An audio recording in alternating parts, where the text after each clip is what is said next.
Kịch cổ trang xin chào quý vị.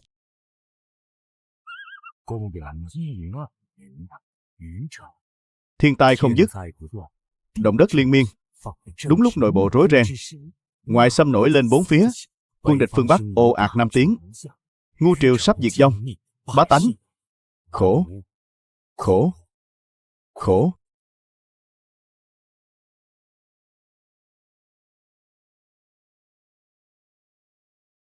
Phương Bắc thập vạn hỏa tốc, quân địch bất ngờ nam hạ Phạm Biên. 2 vạn chiến sĩ đại ngu ta phải chống đỡ 60 vạn đại quân địch, cố thủ suốt 90 ngày. Toàn quân tử trận.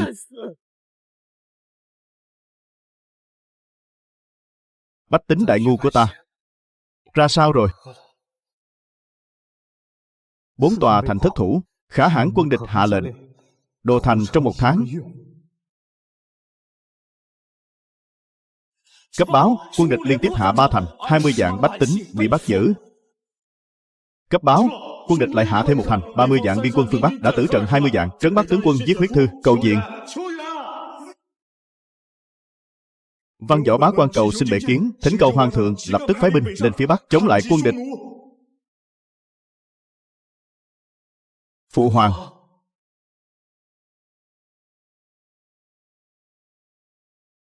năm ngoái ngõ lạc Phạm Biên, 20 vạn đại quân Hoài Tây đến chi viện đã bị kìm chân.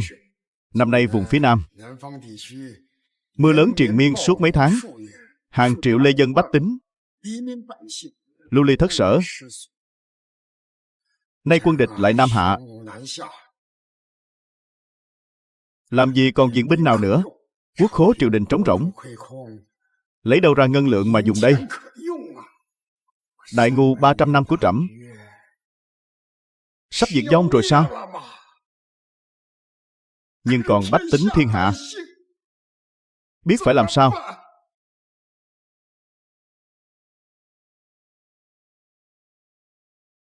Vẫn còn một kế có thể cứu vớt thương sinh đại ngu.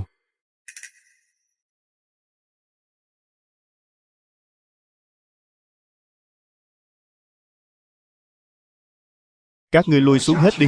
Rõ.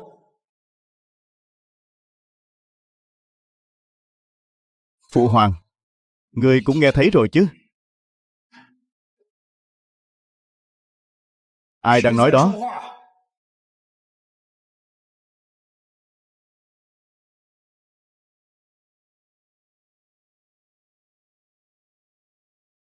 Đây là nhân loại đã chinh phục được giới hạn về khoảng cách. Đi tàu cao tốc, máy bay, một ngày có thể đi vạn dặm, khắp nơi chan hòa niềm vui. Dân số bùng nổ mạnh mẽ, cảnh ăn không no, mặc không ấm sẽ không bao giờ xuất hiện nữa. Ở nơi đó không còn sử dụng vàng bạc nặng nề, mà gói gọn tất cả thông tin, giải trí, công việc và tài sản vào trong chiếc điện thoại nhỏ bé. Công nghệ ở nơi đó đang phát triển đổi mới từng ngày. Nhân loại đã chinh phục đại dương, chinh phục những ngọn núi cao.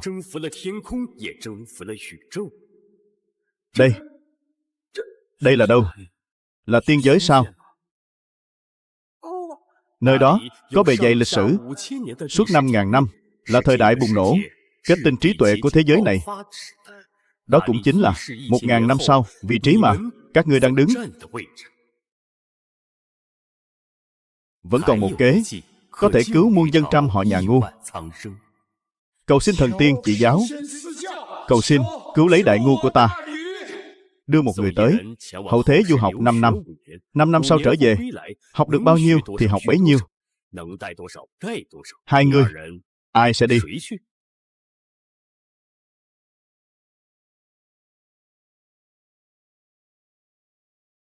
Nhanh lên, nhanh.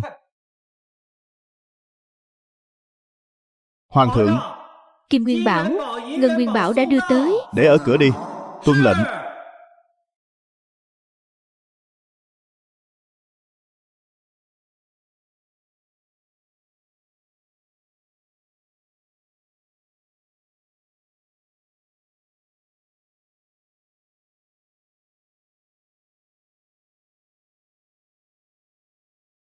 Ai sẽ đi? Hiện nay đại ngu ta đang lâm nguy. Nếu trẫm vì hoàng đế này đột nhiên biến mất, Phụ hoàng, hãy đợi nhi thần 5 năm. Đợi nhi thần học thành, tài nghệ trở về, nhất định sẽ vì đại ngu mà xả thân. Cũng không biết vàng bạc ở hậu thế có dùng được không? Cứ mang theo một ít phòng khi cần đến. Nhi thần thấy người hậu thế đều để tóc ngắn. Phụ hoàng, thân thể tóc da là do cha mẹ ban cho. Nhi thần cắt đi mái tóc xanh này là nhi thần bất hiếu. Nhi thần nhập gia tùy tục. Con hãy bảo trọng. Con phải nhớ kỹ, bá quan văn võ triều đại ngu cùng muôn dân trăm họ đều đang chờ đợi con du học trở về. Nhi thần sẽ dùng 5 năm này từng giây từng phút nỗ lực học tập. Phụ hoàng, hãy đợi con. Đại ngu, hãy đợi ta. Muôn dân đang chờ ta.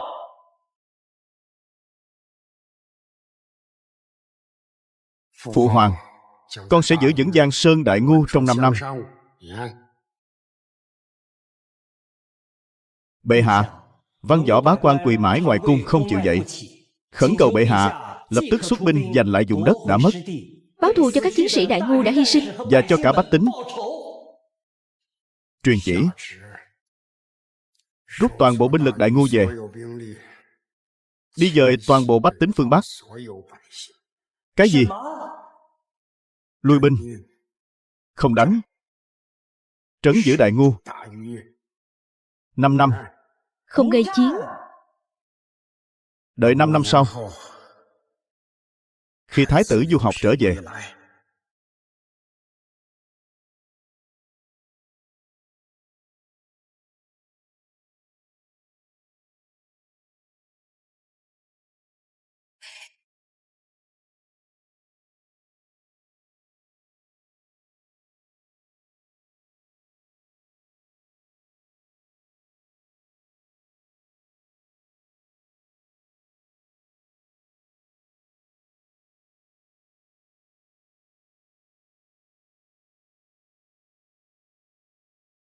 đây chính là thế giới của 1000 năm sau. Các em, tôi biết lịch sử là môn tự chọn của các em. Ta đến hậu thế đã được 1 tháng, có lẽ cũng đã hiểu được một vài quy tắc của đời sau. Không có tiền bạc phòng thân, ta sẽ nửa bước khó đi. Ta đã bán đi số vàng mang theo từ đại ngu, ta cũng sắm sửa y phục của người đời sau, và cả hành trang. Ta nỗ lực quan sát mọi thứ của hậu thế, cũng như cách họ trò chuyện, thu thập tất cả mọi thông tin về hậu thế, trò chuyện với người đời sau mới biết. Ta muốn nhanh chóng học hỏi kiến thức hậu thế thì cần phải vào một nơi được gọi là học phủ đại học. Đại học là đại dương tri thức, là học phủ cao nhất. Nếu ta có thể vào đại học lĩnh hội tri thức, 5 năm sau trở lại đại ngu, sẽ thân mang tuyệt kỹ, xây dựng đất nước của ta. Này lão Lưu ơi, con trai tôi đỗ đại học sư phạm rồi. Mai nhất định phải nể mặt. Qua ăn cơm nhé. Nghe nói là sau khi tốt nghiệp đại học sư phạm ấy, đó đều là những người học rộng tài cao. Học rộng tài cao. Tôi đã xin được ở trường đại học sư phạm công việc nhân viên vệ sinh. Nhờ công việc này, tôi có thể đến thư viện của trường, thỏa thích đọc đủ loại sách. Quan trọng nhất là tôi cũng có thể đi dự thính các thầy cô giảng bài. Các em, tôi biết lịch sử là môn tự chọn của các em, nhưng là người đại hạ nhất định phải biết rằng đại hạ chúng ta trong lịch sử 5.000 năm, triều đại ngu là triều đại có khí tiết nhất. Là đại ngu của ta. Lại nói là đại ngu của ta rồi. Triều đại ngu là triều đại có khí tiết nhất, cũng là triều đại bi kịch nhất. Các sử gia nhận xét về các đời hoàng đế chỉ vỏn vẹn 4 chữ: lực bất tòng tâm. 300 năm triều ngu, lực bất tòng tâm. Tàn sát suốt 1 tháng, địch quân liên tiếp phá 3 thành, 30 vạn biên quân phương Bắc đã tử trận 20 vạn. Thần cầu kiến, khẩn cầu hoàng thượng lập tức điều binh lên phía Bắc. Quân Ngõ Lạc không ngừng bào mòn Tây Thùy đại ngu. Địch quân năm nào cũng xuôi nam phạm biên, tàn sát bá tánh, cướp bóc tài vật. Lũ oa khấu vùng duyên hải lại càng liên tục đổ bộ. Cứ đà này, kiên cường trụ vững suốt 300 năm. Năm 1030 một công nguyên, cũng chính là Đại Ngu Dương Triều, vị hoàng đế cuối cùng. Chu Hưng Hán. Sau 1 năm kế vị, địch quân đánh vào kinh thành, từ đó mất nước. 6 năm sau, ta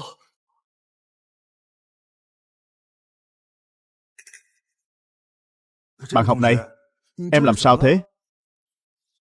Ta là vua mất nước. Tiên sinh, ngài vừa nói Đại Ngu là diệt vong trong tay Chu Hưng Hán. Đúng vậy. Bá quan văn võ Đại Ngu cùng muôn dân trăm họ đều đang đợi con du học trở về. Sao em lại khóc rồi?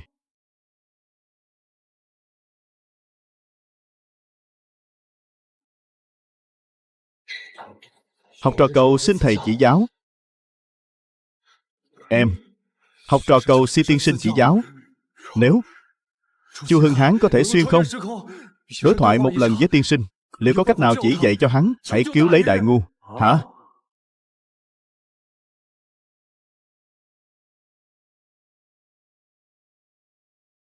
Dẫu không có giặc ngoài xâm lấn, Đại Ngu cũng sẽ diệt vong thôi. Giang Nam và Trung Nguyên lũ lụt liên miên, ruộng đồng bị hủy hoại sạch. Còn những nơi khác thì hạn hán khắp nơi, động đất xảy ra không dứt, bách tính đói đến mức ăn sạch cả vỏ cây lẫn rễ cỏ. Còn triều đình thì nghèo đến mức khánh kiệt rồi. Vậy có cách nào cứu vãn không? Thời hiện đại giải quyết được, nhưng Đại Ngu thì không. Trừ khi ở Đại Ngu xuất hiện giống lúa lai của 1.000 năm sau, thậm chí là những loại có sản lượng cao kinh người như ngô, khoai tây và khoai lang. Nhưng chuyện này rõ ràng là không thể nào.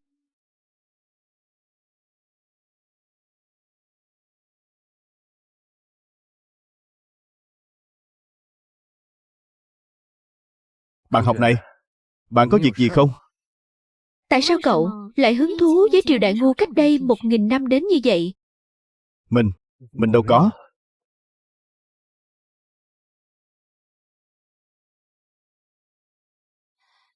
Cậu đã ghi chép lại các loại lương thực, hoa màu có năng suất cao. Có phải cậu đang nghĩ nếu có thể mang số lương thực này về Ngu triều thì có thể giúp bách tính đều được ăn no, từ đó kéo dài vận mệnh Ngu triều? Cậu, Cho dù cậu có thể xuyên không về cổ đại, cho dù ai nấy đều được ăn no, cậu cũng không cứu được Ngu triều. Cậu không cứu nổi thời đại đó đâu. cậu nói gì cơ? Ngày mai tớ mời cậu đi xem phim nhé. Xem phim là gì? Sự nhập tâm của cậu ấy vào triều Ngu. Cứ như thể cậu ấy thực sự đến từ triều Ngu vậy.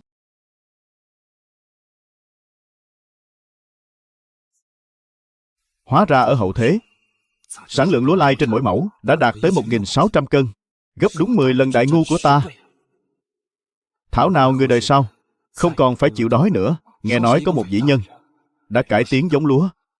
Điều khiến ta cảm thấy không thể tin nổi hơn cả là một loại cây trồng có tên là khoai tây.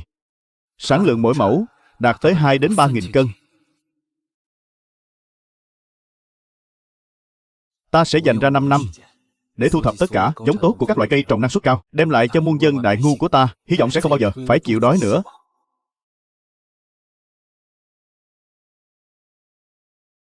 Sau khoảng thời gian học hỏi này, ta nghe được từ miệng vô số người đời sau một từ gọi là khoa học. Mọi thứ đều liên quan đến khoa học, sức sản xuất của khoa học. Từ hôm nay, tôi cũng sẽ dành ra 5 năm để học hỏi trí tuệ của người đời sau, khoa học. Tôi từng cho rằng chỉ có mình tôi hứng thú với lịch sử, đặc biệt là hứng thú với lịch sử triều Ngu. Nhưng bây giờ, tôi lại gặp phải một tên kỳ quặc. Hắn vậy mà đối với triều đại có khí tiết nhất trong lịch sử đại hạ còn hứng thú hơn cả tôi. Cứ như thể hắn đến từ triều Ngu vậy.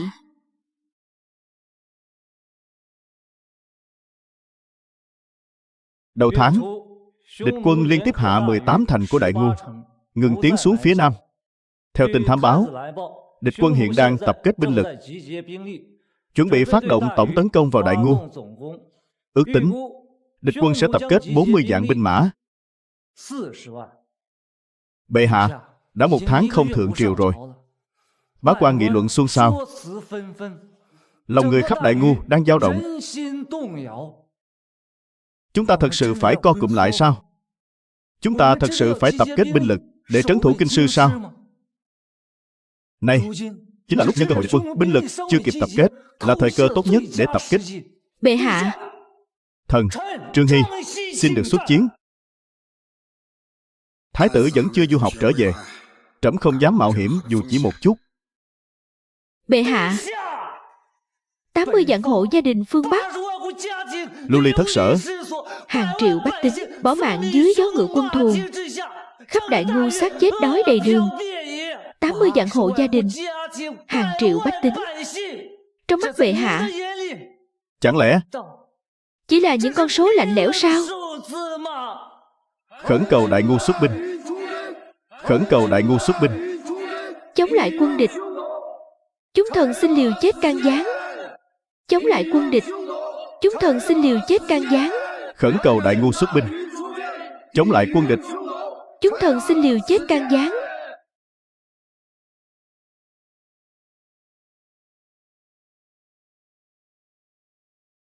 Tể tướng, Có thần. 5 năm sau, trẫm sẽ cho Khanh một câu trả lời, cho thiên hạ một câu trả lời. 5 năm sau, đại ngu vẫn còn đó. 5 năm sau, đại ngu sẽ bước vào thời thái bình thịnh trị thực sự. Trăm họ đều an cư lạc nghiệp. Chúng ta sẽ khiến tứ hải man di quy phục, vạn quốc lai triều.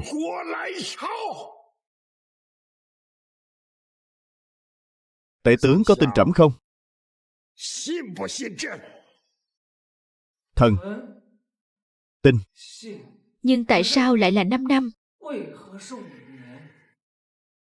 Đợi một người. Người nào? Người ấy đến từ đâu? Người ấy đến từ hậu thế, mang theo tất cả trí tuệ và học vấn của thế gian, trong lòng chứa đựng cả thiên hạ.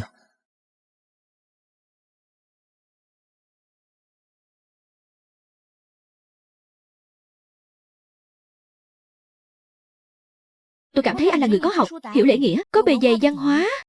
Nhưng mà lại chẳng có chút thường thức nào. Cũng không phải là hoàn toàn không có. Lúc anh ngồi trong xe, lại hỏi tôi tại sao cái hộp sắt này lại biết chuyển động. Cái hộp sắt này sao lại chuyển động vậy? Chúng ta đang ở trong thang máy. Anh hỏi tôi, tại sao chúng ta lại vào mật thất? Chẳng phải chúng ta đang đóng phim sao? Tại sao lại đi vào mật thất này chứ? Phải rồi, anh có biết phim là gì không?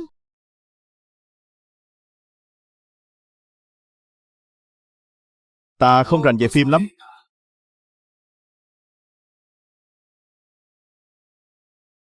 Lại đây, đeo cái này vào.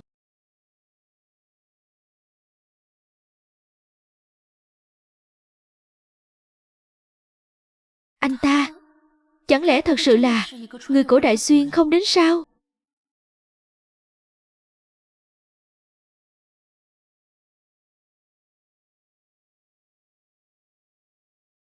Thế chúng ta xem phim nhé.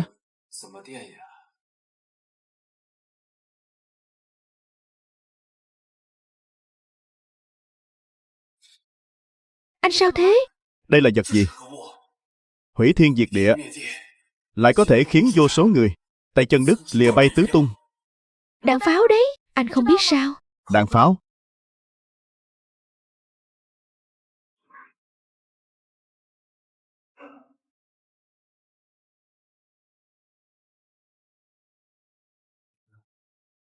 Nếu đại ngu sở hữu đạn pháo, con cháu Diêm Hoàng sẽ tiếp tục thống trị mảnh đất này cả vạn năm. Ta xem xong rồi. Hôm qua tôi đã nói, cho dù anh có đến triều ngu, anh cũng không cứu được triều đại đó. Bởi vì triều đại đó không chỉ thiên tai triền miên, mà nhân họa cũng không dứt. Theo tôi được biết, địch quân xuôi nam, đánh Ngọc Môn trước, rồi... Không, là phá Sơn Hải quan trước. Chắc hẳn anh rõ đoạn lịch sử đó hơn tôi nhỉ? Đương nhiên. Bởi vì ta cũng chỉ đọc được trong sách thôi. Cho dù có cung cấp cho thời đại đó đầy đủ lương thực, nhưng đại ngu yếu ớt thời hậu kỳ vẫn không thể chống đỡ nổi gót sắt của quân địch. Bọn họ là kỵ binh ập đến như vũ bão, còn các ngươi chỉ có những bộ binh chân đất, đến giày cũng không có mà mang. Có cách nào có thể giải quyết không? Có chứ. Đó chính là sự xuất hiện của loại vũ khí nóng. Vốn không thuộc về thời đại đó. Là loại vũ khí nóng trong phim vừa rồi sao? Ừ. Mong cô nương chỉ giáo. Chỉ giáo? Xin cô nương hãy soi đường chỉ lối.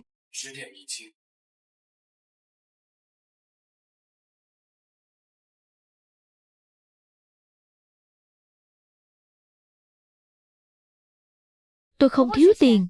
Cô nương, Lại đây.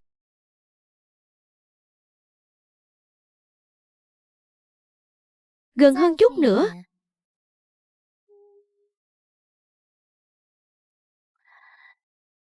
So với vị hoàng đế cuối cùng của nhà ngu thì cùng tên cùng họ, Chu Hưng Hán. Nói cho ta biết, rốt cuộc ngươi đến từ đâu?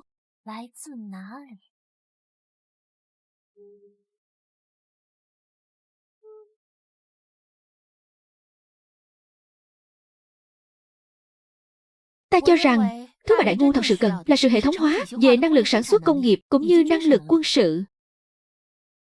Vì lẽ, chỉ có thể ở hậu thế học tập trong vòng 5 năm.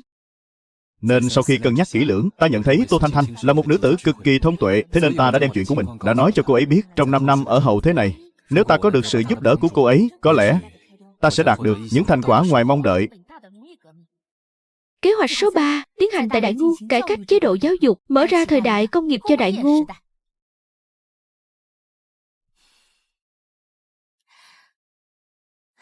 Hóa ra ngươi là người được viết trong sách sử kia, vì vua mất nước. Vì vua mất nước, xuyên không đến hiện đại du học. Còn ta muốn cùng ngươi chung sức, viết lại lịch sử, mang khoa học và ngọn lửa của thời đại công nghiệp sớm hơn phương Tây vài trăm năm gieo xuống thế giới này. Sao cô lại vui thế? Ngươi không thấy chuyện này rất ngầu sao? Đây chính là một sự nghiệp vĩ đại đấy. Ta đang tham gia viết lại lịch sử. Ta vẫn chưa hiểu lắm. Thời đại hơi nước là gì? Thời đại hơi nước, đây chính là sản vật đặt nền móng cho văn minh đấy. Ta nói cho ngươi biết, năng suất khoa học chính là bắt đầu từ khoảnh khắc này. Nghe nói phương Tây có người tên Newton vì bị quả táo rơi trúng. Thế là phát hiện ra định luật vạn vật hấp dẫn. Nhưng vạn vật hấp dẫn này là cái gì? Hóa ra loài người chúng ta lại có thể thông minh đến thế, sử dụng máy hơi nước, có thể ngày đi vạn dặm, lên 9 tầng trời hái trăng, xuống tứ hải bắt rồng. Ta muốn để các chiến sĩ Đại Ngu ngồi trên xe hơi nước, ngày đi ngàn dặm, đi tàu hơi nước vượt trùng dương. Khi chiến sĩ Đại Ngu của ta, người người đều sở hữu thứ không thuộc về thời đại đó là những vũ khí nóng, thì lo gì mang di bốn phương xâm lấn. Ta sẽ mang đến cho Đại Ngu những kiến thức khoa học, những giống cây trồng năng suất cao, mang đến mầm mống thời đại công nghiệp, khai mở kỷ nguyên vũ khí nóng. Phụ hoàng, hãy đợi con. Còn 4 năm nữa, Chu Hưng Hán ta du học trở về. Từ đó, nơi nào nhật nguyệt chiếu rọi, đều là đất Hán.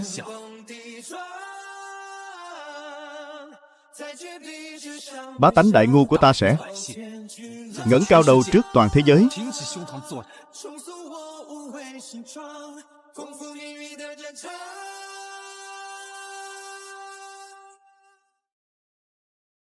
Bất tri bất giác, đã ở bên cạnh anh ấy được 3 năm rồi. Thật ra cho đến tận hôm nay, tôi vẫn cảm thấy mọi chuyện không chân thực cho lắm. Mình vậy mà lại sớm tối bên nhau với một người cổ đại, vậy anh ấy cách thay đổi lịch sử.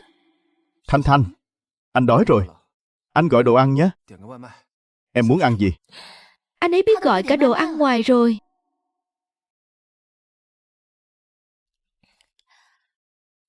Đại Ngu trông như thế nào vậy? Nếu có cơ hội, em có thể đến đó xem thử không? Đại Ngô là một nơi chẳng đẹp đẽ chút nào. Không đẹp sao? Nơi đó không giống như Hậu thế này, non xanh nước biếc. Bởi vì bách tính đều ăn không đủ no, chỉ có thể ăn rễ cỏ và vỏ cây. Cho nên ngoại trừ rừng sâu núi thẳm ra, nơi mắt thấy chỉ toàn là đất vàng. Không có lấy một cái cây, không có lấy một ngọn cỏ. Đại Ngô là một nơi chịu đủ sự tàn phá. Từ khi Đại Ngô lập quốc đến lúc tôi tới thời hiện đại, tổng cộng hơn 200 năm. Ngày nào cũng giao chiến với mang di bốn phương. Vậy còn bách tính?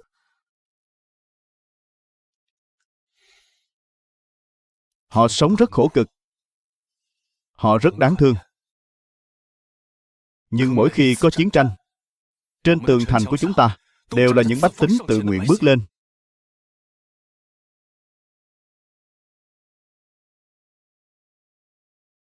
Chỉ còn 2 năm nữa là ta phải rời đi rồi. Cô có muốn cùng ta đến Đại Ngô xem thử không? Cô có học vấn hơn ta, giỏi giang hơn ta. Ta thay mặt cả Đại Ngô mời cô cùng ta đi đến thế giới của 1000 năm trước, xây dựng nơi đó để bá tánh được cơm no áo ấm, quốc phú dân cường.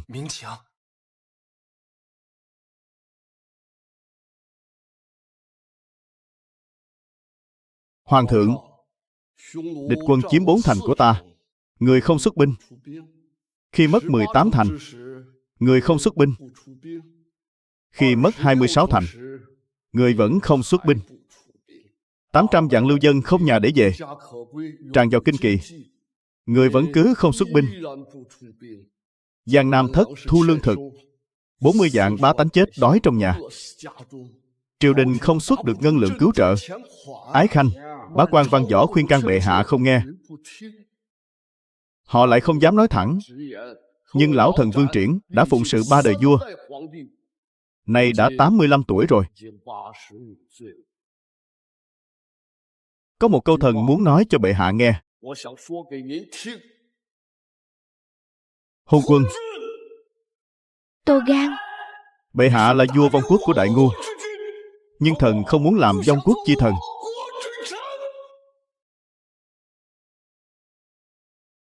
Ái Khanh, trẫm là đang đợi thái tử trở về mà. Bệ hạ, ngày ấy tắt thở rồi.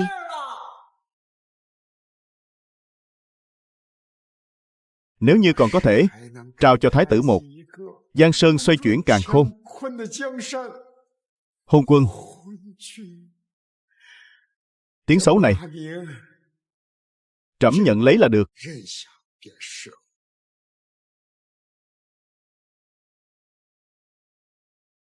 Còn 30 ngày nữa, ta sẽ trở về Đại Ngô của ta. Trong 5 năm qua, ta đã học kiến thức nông nghiệp, kiến thức công nghiệp, kiến thức khoa học, tất cả mọi kiến thức. Ta đã tiêu hết 5 vạn tệ, mua được hết tất cả sách vở của hậu thế. Ta muốn mang số sách này về Đại Ngô, để các sĩ tử ở Hàn Lâm Viện ai nấy đều được học.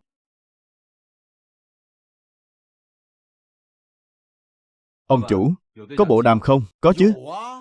Đây là mẫu bộ đàm mới nhất. Nó liên lạc thời gian thực, phạm vi lên tới 40 cây số. Tôi bảo này, mẫu này tôi lấy 200 cái. Có bớt không? Cái gì cơ?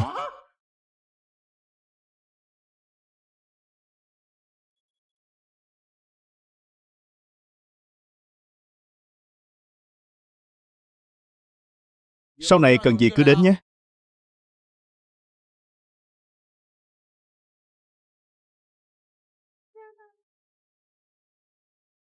Mua máy điện báo đấy. Đồ ngốc, đó là thế kỷ 20, công cụ liên lạc chính trên toàn cầu. Còn 20 ngày nữa là anh phải về nhà rồi sao? Em có muốn đi cùng anh không? Nhà của em, bố mẹ, bạn bè, tất cả đều ở thế giới này. Em không đủ can đảm bỏ lại tất cả để đến Đại Ngô. Suy cho cùng, đây là tấm vé một chiều. Cũng đúng thôi. Vậy anh đi học bài trước đây.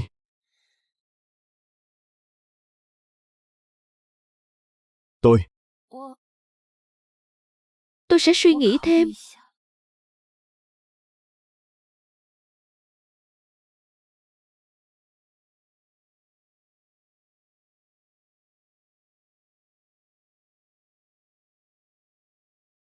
Anh là Chu Hưng Hán phải không? Là tôi. Anh là... Có một cô họ Tô đã đặt 1.000 chiếc máy điện báo, bảo tôi giao đến đây. Mời anh ký nhận giúp.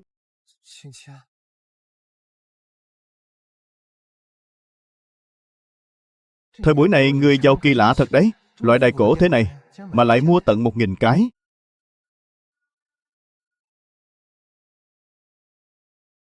Máy điện báo dựa vào việc truyền tín hiệu vô tuyến, khoảng cách xa nhất có thể truyền đi 800 cây số. Nếu muốn truyền đi xa hơn, có thể dựng một trạm tiếp sóng. Về mặt lý thuyết, chỉ cần có đủ trạm tiếp sóng là có thể liên lạc toàn cầu. Tất nhiên, nhất định phải nhớ học mã Morse đấy nhé. Anh không học thì ở Đại Ngu chẳng ai biết đâu. Tô Thanh Thanh, từ ngày xem phim hôm đó, anh đã thích em rồi. Nhưng anh không dám thổ lộ. Anh không thuộc về thế giới này. Cũng không thể ở lại. Anh vốn là vua của nước đã mất, nhưng đã học được ở hậu thế cả một thân tuyệt kỹ. Sau này khi anh trở về, nhất định phải làm một minh quân đấy. Đương nhiên rồi. Ta muốn Đại Ngu của ta 4 bể an khang. Ta muốn Đại Ngu quét sạch tứ hải bát hoang. Ta muốn đi trước người phương Tây, bước vào thời đại đại hàng hải, tạo dựng mảnh đất cho khoa học sinh sôi. Ta muốn Đại Ngu của ta, ai nấy đều được no ấm, ai nấy đều được học hành. Tủy Hoàng khai thiên lập địa.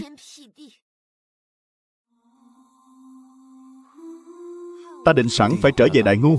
Đất nước đó, bách tính nơi đó vẫn đang đợi ta. Từng chút kỷ niệm trong 5 năm qua, ta đều khắc ghi trong lòng. Hy vọng sau này người cũng có thể trở thành thiên cổ nhất đế trong truyền thuyết. Còn ta sẽ cùng người kiến tạo nên một Đại Ngu thiên cổ. Lần này đi Đại Ngu, quyết không phụ chúng sinh, cũng không phụ nàng.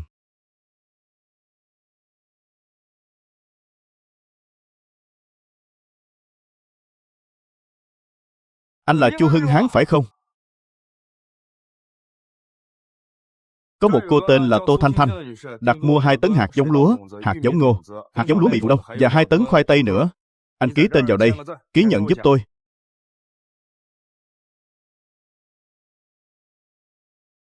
Anh là Chu Hưng Hán phải không? Cô Tô Thanh Thanh đã đặt 20 chiếc máy CNC các loại. Anh ký nhận giúp tôi. Máy công cụ, đúng vậy.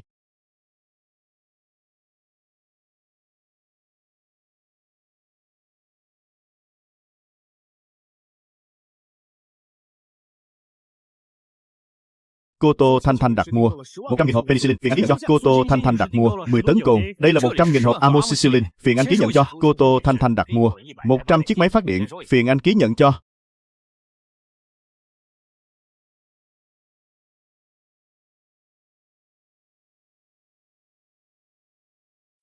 Thanh Thanh à, con đã mấy tháng rồi không hề mỉm cười đấy. Con có tâm sự gì sao?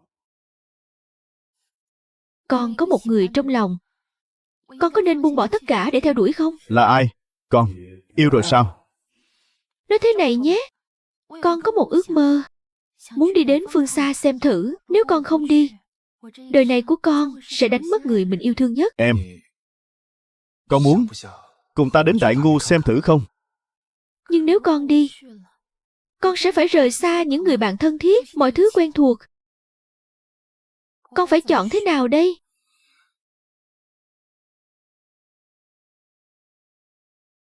Có việc khởi tâu, không việc bãi triều đi nhậu. Thần, có việc muốn tâu. Nói. 1 tháng trước Tây Nam xảy ra địa chấn. Khẩn cầu triều đình cấp ngân lượng 20 vạn lượng. Quốc khố không lấy ra nổi 20 vạn lượng đâu. Trấn Bắc quân của thần chống giặc suốt 5 năm. Đã 2 năm không được phát quân lương. Thần khẩn cầu triều đình cấp 50 vạn lượng. Không có đâu. Thần, xin tâu. Đếm ngược 10 phút.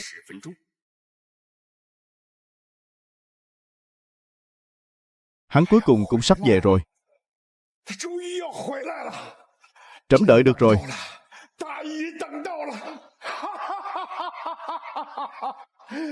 Hắn cuối cùng cũng sắp về rồi. Bãi triều. Bãi triều đi nhậu.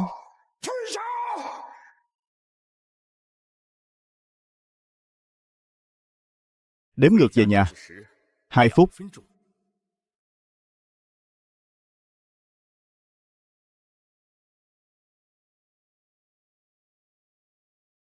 Anh phải đi rồi. Trước khi đi, có một câu anh đã giấu kín suốt 5 năm qua, muốn nói cho em nghe. Tô cô nương. Anh.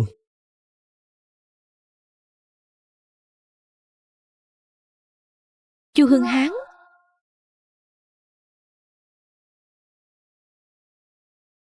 Là tôi. Cô Tô Thanh Thanh đã đặt mua 3 chiếc xe địa hình để tặng cho anh. Đồng thời, cô ấy còn gửi kèm một lời nhắn. Thanh Thanh. Lời nhắn gì? Mong chờ tiếng gầm rú của động cơ vang lên ở 1000 năm trước, vang lên lần đầu.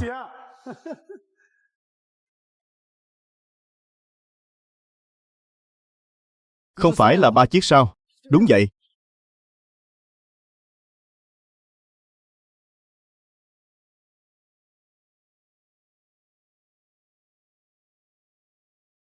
Ta muốn đến Đại Ngu xem thử. Anh có phiền không? Xin lỗi cha, con muốn đi vào lịch sử xem sao. Đếm ngược.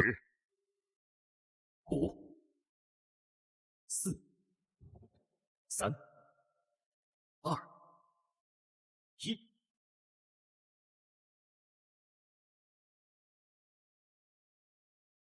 1. Gặp ma rồi.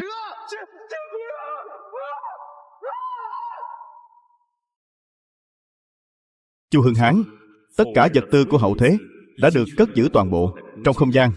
Chỉ cần ý niệm của cậu khẽ động, tất cả vật tư đều sẽ xuất hiện trước mặt cậu.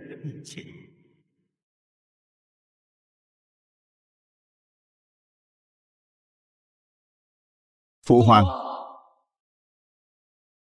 Hưng Hán. Hưng Hán. Phụ hoàng, con đã chịu khổ rồi. 5 năm rồi. Cuối cùng trẫm cũng đợi được con trở về.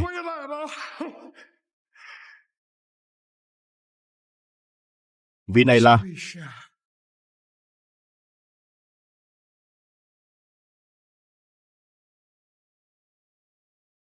Chào chú ạ, cháu tên là Tô Thanh Thanh. Chú.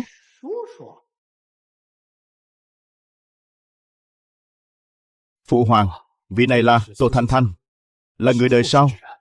Người đời sau. Phụ hoàng, con đã có cơ hội đi đến hậu thế học tập. Giờ con đã trở về, con muốn viết lại lịch sử. Thời gian không đợi người, chúng ta bắt đầu ngay bây giờ đi. Thật sự có thể viết lại sao? Đương nhiên là được ạ.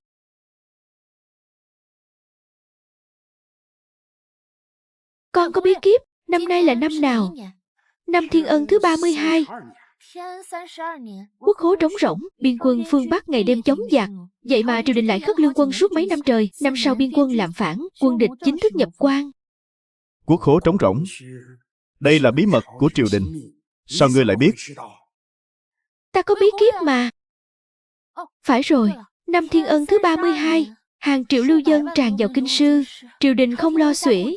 Cuối năm dịch bệnh nổi lên tứ phía. Việc này khiến cho vốn cả Đại Ngu đang lung lay sắp đổ lại chịu thêm một đòn giáng mạnh. Dịch bệnh. 8 triệu lưu dân, không nhà để về, tràn vào kinh kỳ. Chuyện này... Đừng sợ, ta và Hưng Hán đến rồi, chính là để giải quyết vấn đề. Những vấn đề này sẽ sớm được giải quyết thôi. Trong vòng 3 ngày, chúng ta có thể bình định triều đường. Trong vòng 1 tháng, ngân khố dồi dào. Sau nửa năm nữa, ta sẽ khiến quân địch vong quốc diệt chủng. Sau 1 năm nữa, bá tánh Đại Ngu của ta sẽ không còn phải lo ăn không no, mặc không ấm nữa. Sau 3 năm nữa, Đại Ngu sẽ mở ra kỷ nguyên đại hàng hải. Đến lúc đó, chúng ta sẽ có mặt tại bất kỳ ngóc ngách nào trên trái đất để giao thương. Sau 10 năm nữa, vạn quốc lai triều, Đại Ngu của ta sẽ trở thành trung tâm của thế giới. 15 năm sau, Đại Ngu của ta sẽ chính thức bước vào thời đại công nghiệp. 30 năm sau, con sẽ nghĩ cách để Đại Ngu tiến vào thời đại máy tính. Hả? Con sẽ nghĩ cách để Đại Ngu tiến vào thời đại máy tính. Không được. Phát triển thương nghiệp và công nghiệp nhất định còn phải phát triển quân giới. Của ta là nửa năm sau toàn quân phải được trang bị súng hỏa mai, xưởng quân khí dây chuyền ít nhất không được dưới 80 cái.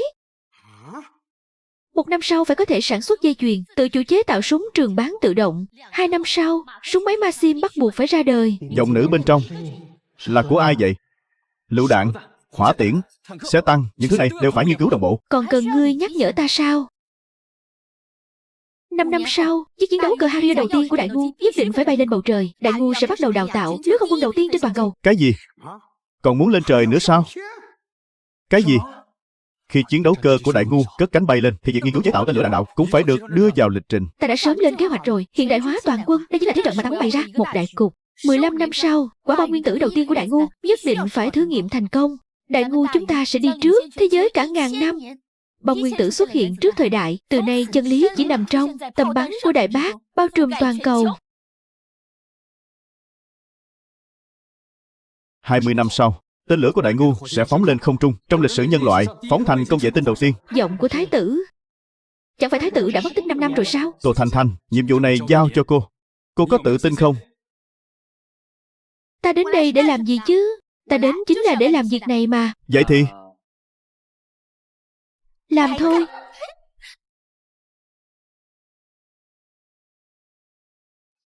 ta nghe nhầm chăng?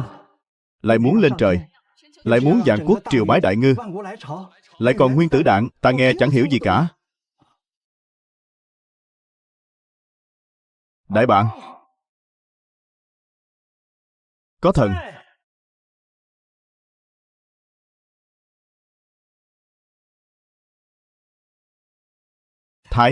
Thái tử. Người nữ nhân này là ai mà dám vào triều?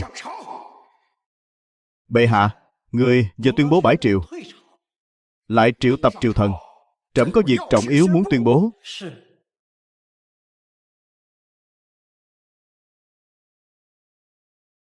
Vừa rồi bệ hạ hoảng sợ mà vội vã bãi triều, nay lại vội vã triệu tập. Rốt cuộc là vì chuyện gì? Bệ hạ giá lâm. Ngô hoàng vạn tuế, vạn tuế, vạn vạn tuế.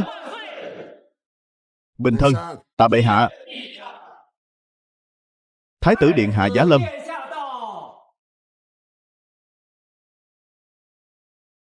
Thái tử trông ra sao đây? Thái tử sao lại ra nông nổi này? Thái tử đã 5 năm ròng không lộ diện, cớ sao hôm nay lại đột ngột? Đây là dáng vẻ gì thế này? Đây là dáng vẻ kỳ lạ gì thế này? Chẳng lẽ thái tử đã xuất gia, sao lại đoạn đi mái tóc dài, cạo nhẵn da đầu? Chẳng phải thái tử cạo tóc là bất hiếu với phụ mẫu sao? Đây quả là bất hiếu.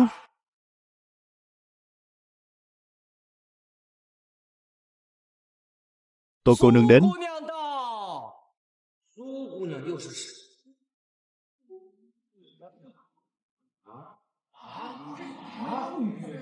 Chốn triều đường thế này sao? Lại có phụ nữ chứ? Chào mọi người nhé. Buổi trưa vui vẻ. Trời ơi, ngầu quá đi. Đây chính là thượng triều sao? Không ngờ mình lại đứng ở góc nhìn thứ nhất, tham gia buổi thiết triều của Đại Ngu. Tô Gan, ngươi là kẻ nào? Trên kim điện này, sao có thể có nữ nhân xuất hiện? Đây là tội đại bất kính.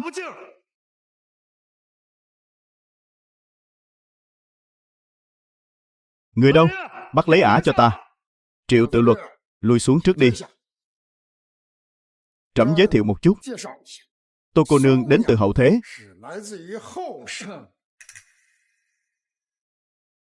Ta đã mất tích 5 năm. Có lẽ các khanh đều rất thắc mắc ta đã đi đâu. Bây giờ ta sẽ nói cho các khanh biết ta đã đến tiên giới. Tiên giới? Tiên giới? Sao có thể có tiên giới được? Sao có thể chứ? Ta biết các ngươi đều không tin, nên ta đã mang về sản vật và tri thức của tiên giới. Trong thời gian tới, ta sẽ dùng những thứ này giúp Đại Ngu ta mãi mãi hưng thịnh. Còn vị Tô cô nương này chính là người của tiên giới. Lần này nàng ấy theo ta về Đại Ngu chính là để giúp Đại Ngu tiêu diệt quân địch, chinh phạt Ngõa Lạc, thu phục thổ ti. Chính là nữ hiệp kiếm chỉ thương khung. Nữ hiệp sao? Nực cười chết đi được. Thái tử đã mất tích 5 năm, cùng một ả đàn bà không rõ lai lịch. Giờ quân địch sắp đổi triều thay đại đến nơi rồi. Bệ hạ và bọn họ rốt cuộc đang làm cái gì vậy? Đánh không lại quân địch, nên muốn dựng lên một huyền thoại để củng cố niềm tin chiến thắng quân địch cho bá quan và bách tính Đại Ngu sao? Thế thì cũng hơi có phần quá ấu trĩ rồi.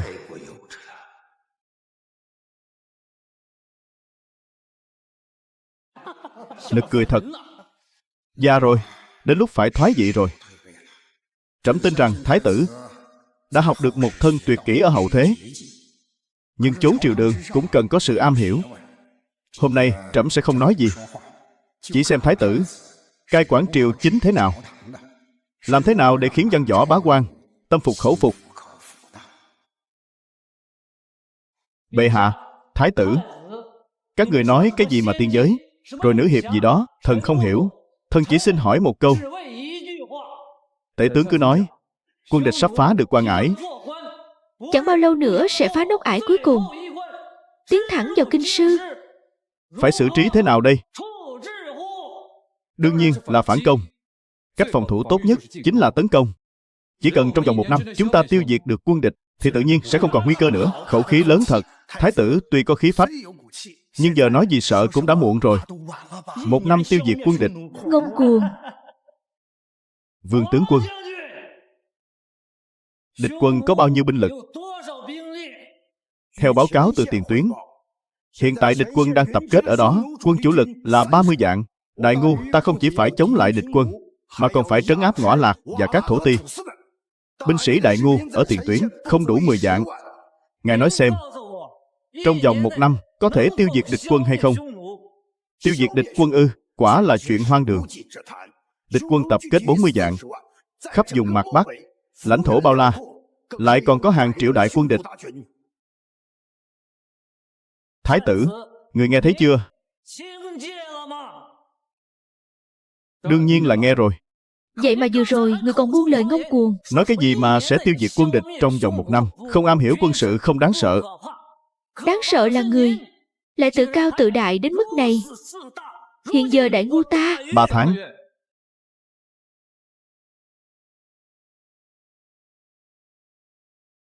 3 tháng. 3 tháng. 3 tháng gì cơ? Ta nói là đánh tan quân địch trong vòng 3 tháng, thu hồi 28 thành của Đại Ngu, tiêu diệt quân địch trong vòng 1 năm. Nhổ cỏ tận gốc. Hắn điên rồi sao? Biết rõ tình hình mà còn nói vậy, quá tự cao ngông cuồng. Thái tử, đây không phải là đại ngu của riêng một mình ngài. Sao ngài lại ngông cuồng như vậy?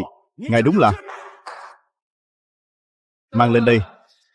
Ta đã đi tiên giới một chuyến, mang về rất nhiều sản vật của tiên giới. Nếu các ngươi đã không tin, thì ta sẽ cho các ngươi xem. Đây chính là thứ mà hậu thế gọi là khoa học kỹ thuật. Mau, cho trẫm xem nào. Phụ hoàng đợi chút.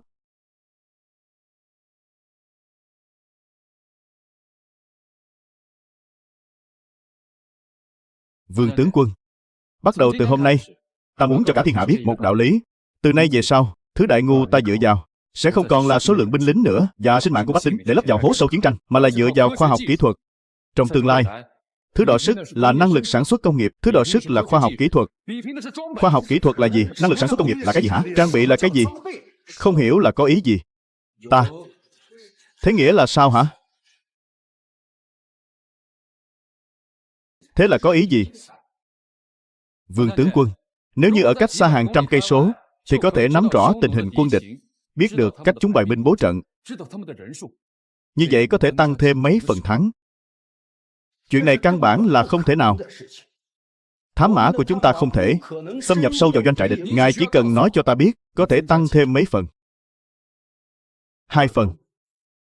Vậy thì, nếu ở cách xa hàng trăm dặm, chúng ta còn có thể trực tiếp tiêu diệt tướng lĩnh phe địch, Khả Hãn và hàng loạt tướng lĩnh cấp cao, thì lại có thể tăng thêm mấy phần thắng. Ngươi điên rồi à? Đang nằm mơ đấy à?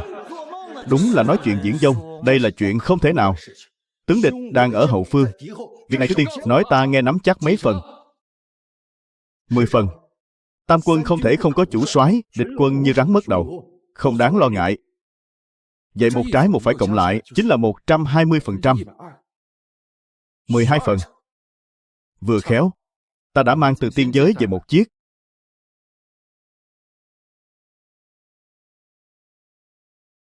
Máy bay không người lái. Sao cơ? Cái gì? Đây là thứ gì? Máy bay không người lái là gì? Chẳng phải kim, chẳng phải đá, chẳng phải gỗ. Đây là chất liệu gì vậy?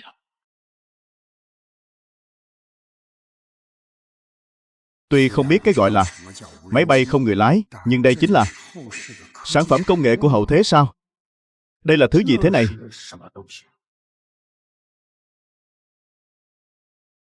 Máy bay không người lái có thể bay lên trời xanh, ẩn mình giữa những tầng mây. Cứ như thể trên trời mọc ra một đôi mắt, có thể giám sát mọi thứ trên mặt đất vậy. Thanh Thanh, muội làm mẫu cho họ xem đi. Được ngay, thứ đó bay lên trời được sao? Sao mà có thể chứ? Đến cánh còn chẳng có. Thứ này mà bay được lên trời ư? Truyền thuyết thượng cổ, Lỗ Ban chế ra chim gỗ có thể bay lên trời, nhưng đó chỉ là thần thoại truyền thuyết thượng cổ. Tử bất ngữ quái lực loạn thần. Kìa, thừa tướng, đây không phải là chuyện yêu ma quỷ quái đâu. Đây là khoa học. Cái gì gọi là khoa học cơ? Ngài cứ luôn miệng nói khoa học. Khoa học, rốt cuộc khoa học là cái gì? Từ nay về sau, Thanh Thanh sẽ ngay tại triều đường mở lớp dạy học. Văn võ bá quan của Đại Ngu, ai cũng đều phải học. Trước tiên là học toán lý hóa. Người xưa nói hay lắm, học giỏi toán lý hóa, đi khắp thiên hạ chẳng sợ chi. Sao ta chưa từng nghe câu cổ ngữ này nhỉ? Số lý hóa là cái gì thế? Sao chưa nghe nói bao giờ vậy? Được rồi. Mọi người tản ra, chừa chỗ trống ra. Nó đang phát sáng kìa. Phát sáng thật đấy. Sắp bắt đầu rồi đây. Động rồi, động rồi. Bay lên rồi. Bay được thật kìa. Đây đúng là thần binh lợi khí.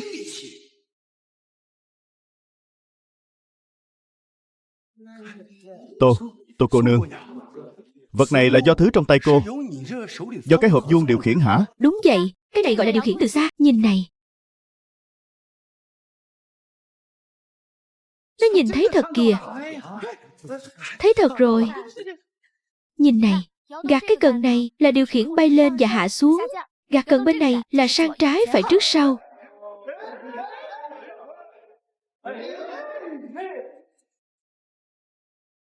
Thứ này bay được bao xa? Đây là bản bẻ khóa ta mua, lại còn là flycam đã được độ lại. Khoảng cách hiệu quả là 180 dặm. 180 dặm, 180 dặm. Đây chính là sản phẩm khoa học của hậu thế. Thái tử đã mang về rất nhiều sách vở. Bắt đầu từ ngày mai, tất cả giám sinh quốc tử giám của Đại Ngu đều bắt buộc phải học những kiến thức khoa học này. Kiến thức mới có thể thay đổi vận nước.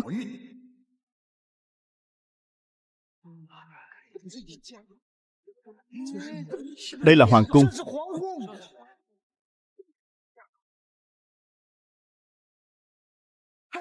Đây là kinh thành. Đúng, đúng, đúng. Đây là kinh thành của trẫm. Đây là trung khu của Đại Ngu. Mỗi ngày qua lại kinh thành vô số lần, nhưng chưa bao giờ nhìn xuống từ trên không. Giờ thì ta nói có thể ở cách xa trăm dặm đo thám tình hình quân địch. Các ngươi đã tin chưa? Nhưng thái tử còn nói ở cách xa trăm dặm có thể lấy mạng khả hãn quân địch. Ta thấy chiếc máy không người lái này Chỉ có thể dùng để do thám, chứ không thể dùng để giết địch đâu. ấy, nhưng mà Dù chỉ có thể do thám tình hình quân địch, cũng đã là thần vật trời ban rồi. Phải, phải, phải. vật này tên gọi là lựu đạn mảnh. Bán kính sát thương của lựu đạn mảnh là 10 mét. Để ta lấy ví dụ cho các vị. Nếu như vật này phát nổ ngay trong đại điện, thì tất cả những người có mặt, không một ai sống sót.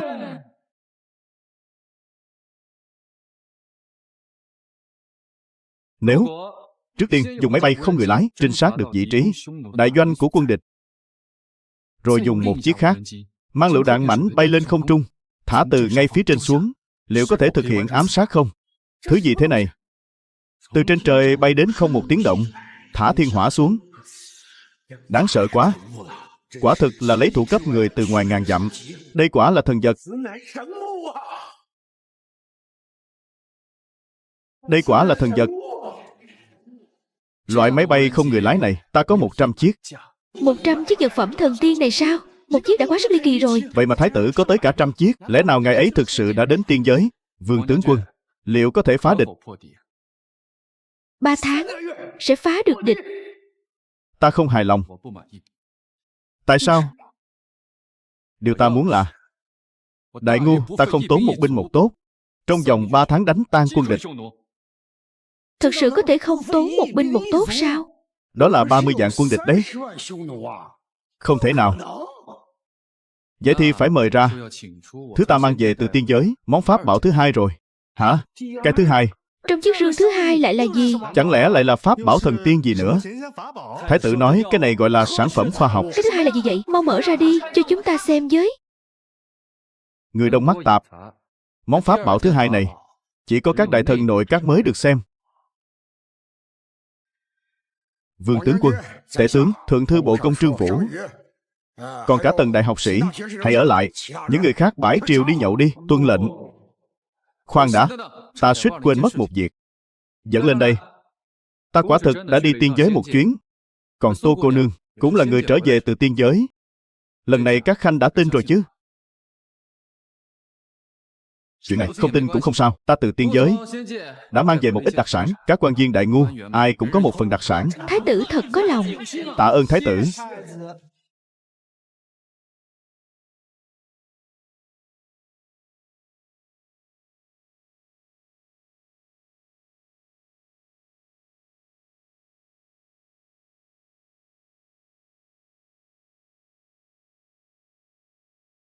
Đây là vật gì? Mỗi người một gói khăn giấy rút, một túi sô-cô-la. Đây là giấy à? Giấy đây là giấy.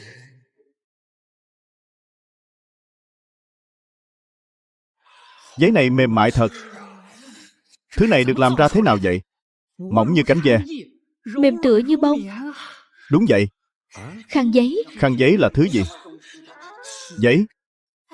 Dù sao ngươi cũng tính là đã đi xa một chuyến. Mang cho các đại thần trong triều làm quà gặp mặt là khăn giấy rút thôi mà.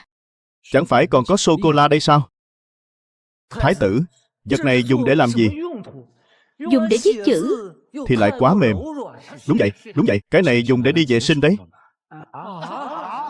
Giấy tốt thế này lại dùng để chùi mông. Đúng là phí phạm của trời. Ta thấy cái này dùng lau miệng còn nghe được.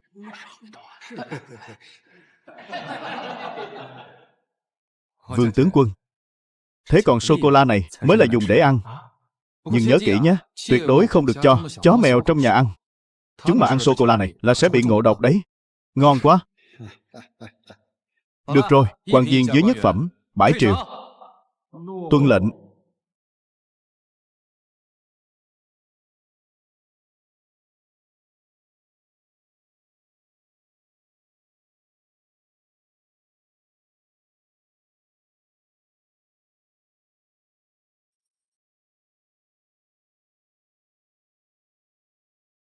Ngươi lại đổi điện thoại cũ cho các quan viên trên nhất phẩm à?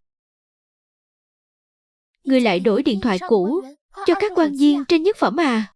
Có 200 tệ thôi, rẻ mà. Sao không bảo ta sớm, ta mua cái mới cho. Thế thì phí lắm. Đây là vật gì? Sao trông như một tấm gương vậy? Nhìn xem, cũng tinh xảo đấy chứ. Ông có học vấn. Xem đây là cái gì? Tuy nhìn giống một chiếc gương nhỏ, nhưng ta đoán chắc chắn không đơn giản như vẻ bề ngoài đâu. Vật này gọi là điện thoại. Ở tiên giới, nó được dùng để liên lạc. Tất nhiên, ở đại ngu chúng ta thì không dùng được. Nhưng dùng để giải trí thì cũng thừa sức rồi. Giải trí, ta đã tải sẵn trong điện thoại 500 ca khúc kinh điển, đủ cho các ngươi nghe một thời gian đấy. Tất nhiên, phim cũng tải vài chục bộ rồi. Các ngươi xem xong những bộ phim này thì cũng có thể trải nghiệm trước khoa học kỹ thuật một chút. Phim ảnh, âm nhạc, tải xuống kiểu gì? Nghĩa là sao?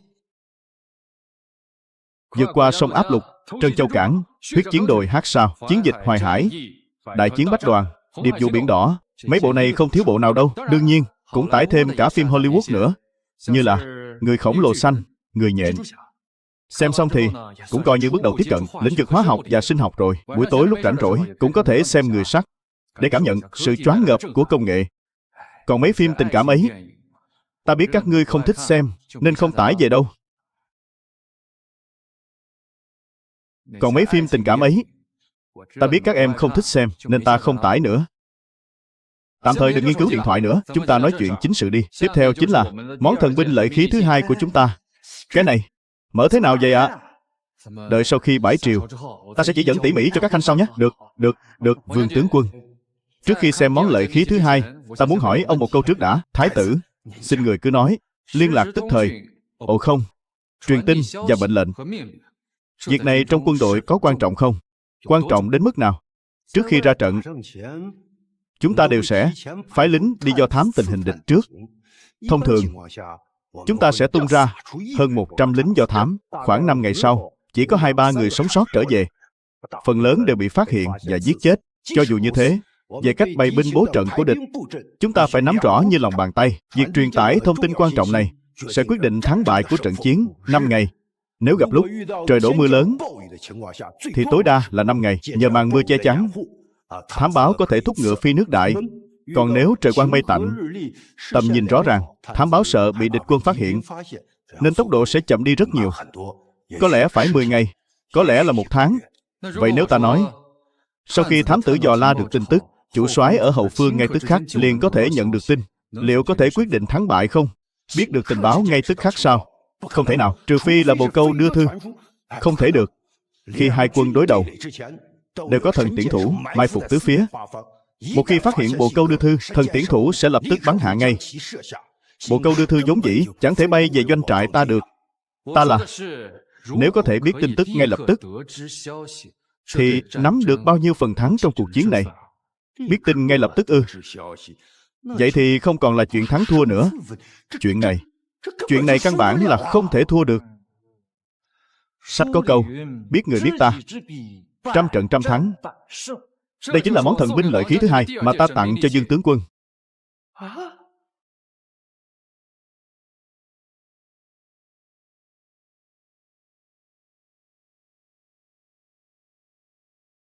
Bộ đàm.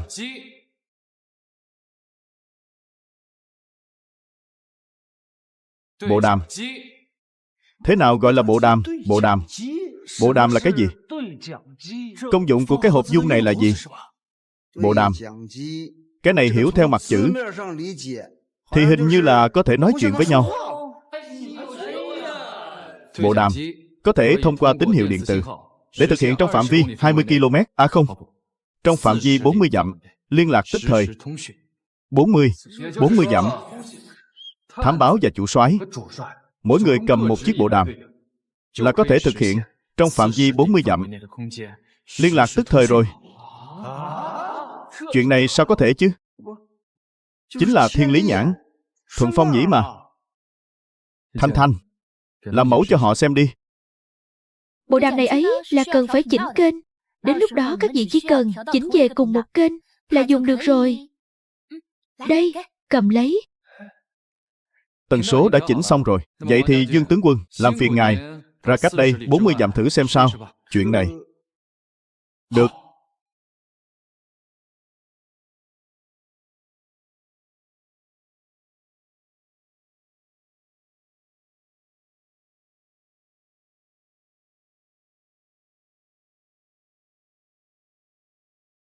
Chỗ này chắc được 200 trượng rồi nhỉ?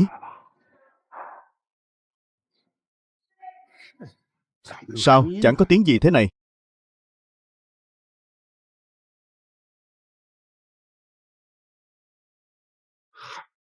Ta thật ngây thơ.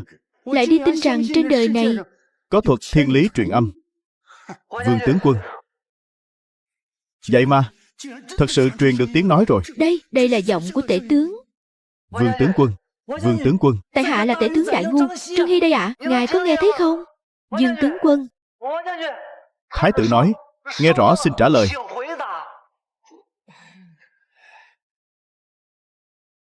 Dương tướng quân.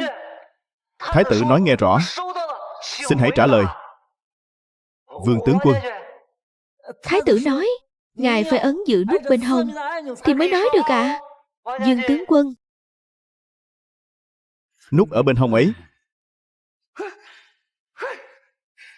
Nghe được rồi. Nghe được thật này. Thái tử. Không có tiếng gì cả. Phải đấy. Ta đã nói rồi mà, trên đời này làm gì có chuyện. Thiên lý truyền âm được. Chuyện này không thể nào. Trương tể tướng, ngài nói xong thì phải buông tay ra. Ngài không được cứ ấn giữ nút như thế. Ngài cứ ấn nút thì sẽ không nghe thấy đối phương nói gì nữa. Ra là vậy. Nghe được thật này, Trương Hy. Ta nghe được thật đó. Ông nghe thấy không? Nói gì đi chứ. Sao ông không nói gì thế? Thần. Đúng là thần vật. Quả nhiên là thiên lý truyền âm. Trời đất ơi, Thuận Phong nhỉ. Đây chắc chắn là Thuận Phong nhỉ. Đúng, Thuận Phong nhỉ. Vương tướng quân. Tại hạ là Trương Hy. Trương Hy tể tướng. Mặt tướng là Dương Hàn. Dương tướng quân, Trương tể tướng, Dương tướng quân. Được rồi, các ngươi đừng nghịch nữa. Điện hạ, thần vật. Nếu quân ta có vài chiếc bộ đàm, chỉ cần 3 tháng, nếu không thể lui địch, thần xin dâng đầu tạ tội. Máy bay không người lái này chính là thiên lý nhãn. Bộ đàm này chính là Thuận Phong nhĩ. Cái này, trời phù hộ đại ngu. Trời phù hộ đại ngu ta rồi. Chuyện này, lẽ nào thật sự có tiên giới sao? Ta đã nói rồi, đây là khoa học, là sản phẩm của công nghệ. Khoa học này phải học thế nào? Làm sao để học được khoa học? Để sau đi, ta sẽ để Thanh Thanh mở lớp học. Tất cả quan viên đại ngu đều phải học toán lý hóa căn bản. Phải biết tại sao chim lại biết bay, nguyên nhân gì gây ra sấm sét, rồi mưa được hình thành thế nào. Cơ học Newton nói về cái gì? Thuyết tương đối của Einstein là nói về điều chi. Mấy cái đó đều phải học. Đừng vội. Thái tử, mau lên, cái rương thứ 3. Mau lấy cái rương thứ 3 để trẫm xem nào. Thái tử, nhanh lên, cái rương thứ 3. Mau đem cái rương thứ 3 cho trẫm xem nào. Hoàng thượng, trước khi mở cái rương thứ 3 này, ta cũng muốn hỏi ngài một câu. Nói đi. Chiến sự ở phương Bắc cách xa hàng ngàn dặm. Tình hình chiến trận thường thì bao lâu mới truyền về đến kinh sư? Nếu thúc ngựa phi nhanh thì cần 1 tháng.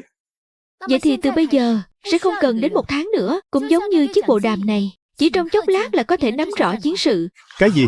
Sao có thể như vậy được? Nhưng chẳng phải cô đã nói Bộ đàm chỉ truyền xa nhất được 40 dặm thôi sao? Ta hiểu rồi. Ý của Tô cô nương là cứ cách mỗi 40 dặm lại bố trí một chiếc bộ đàm. 400 dặm Thì là 10 chiếc bộ đàm, truyền tin về suốt dọc đường. Thế thì cần bao nhiêu cái bộ đàm chứ? Cũng đành dùng cách thủ công này thôi. Nhưng vẫn còn hơn là thúc ngựa đưa tin gấp. không?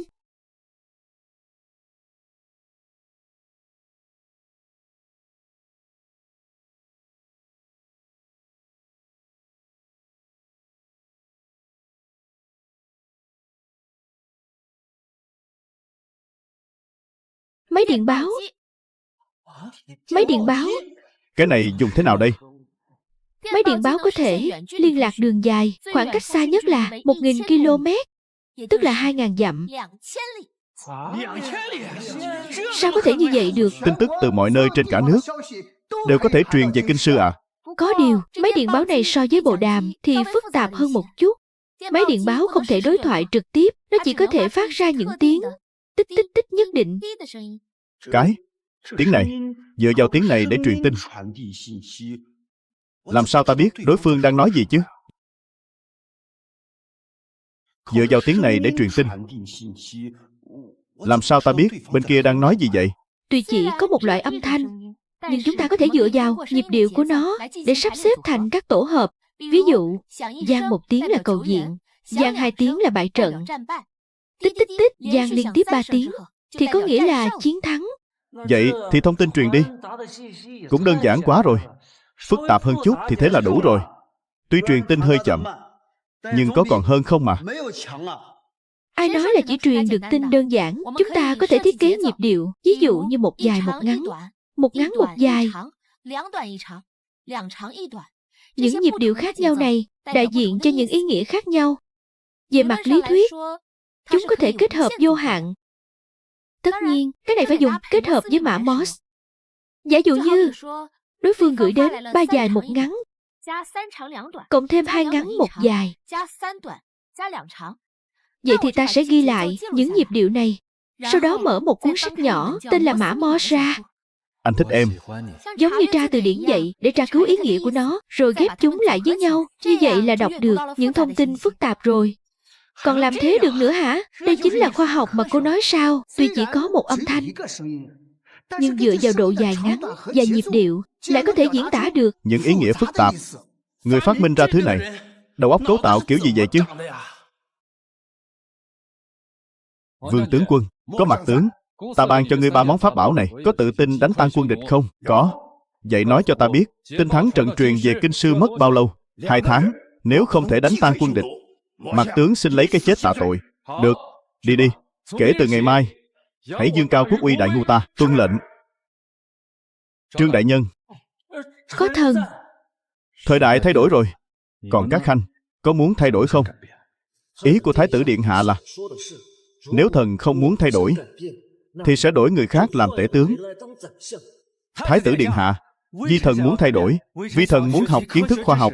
Vi thần đã chuẩn bị, sẵn sàng để thay đổi. Thần muốn thay đổi. Thần muốn thay đổi.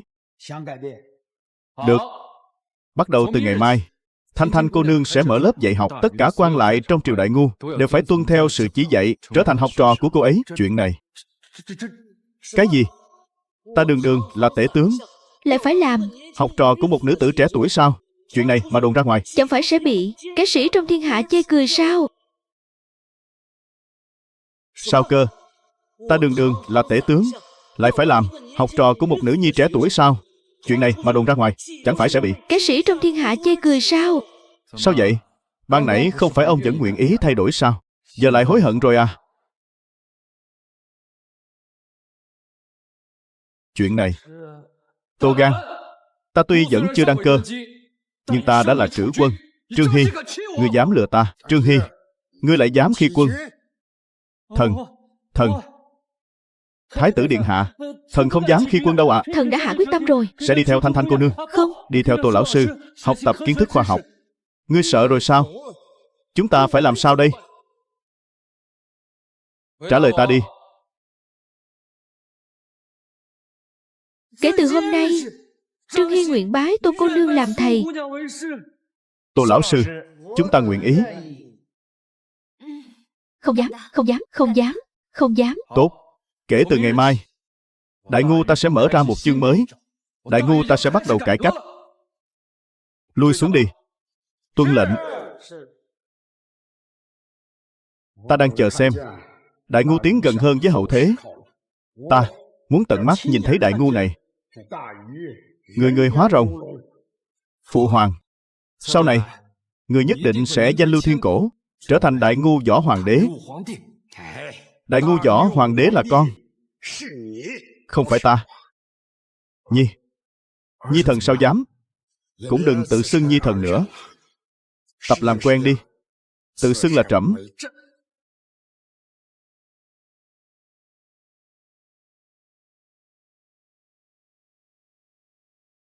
Tập làm quen đi. Tự xưng là trẫm. Suốt 5 năm qua, ta đã phạm quá nhiều sai lầm. Người trong thiên hạ đều hận ta. Văn Võ bá quan, hôn quân, vua vong quốc của Đại Ngu, là Nhi hoàng đế. Cũng đáng. Kiên trì 5 năm, thu mình 5 năm, đợi được ngươi đến. Cứ để thương sinh chỉ hận một mình ta. Đừng hận Đại Ngu, chớ có hận ngươi. Cứ để những kẻ cầm bút, những người chép sử, hãy treo ta lên cột sỉ nhục của lịch sử đi. Để ngàn năm sau, người đời vẫn nhớ đến người. Đại Ngu, Vũ Hoàng đế, Phụ hoàng, ta nguyện mở đường cho Minh Hoàng, cùng thỉnh Thánh quân giáng thế. Chỉ có một điều, người nhất định phải hứa với ta, hãy đối đãi tử tế với bách tính Đại Ngu.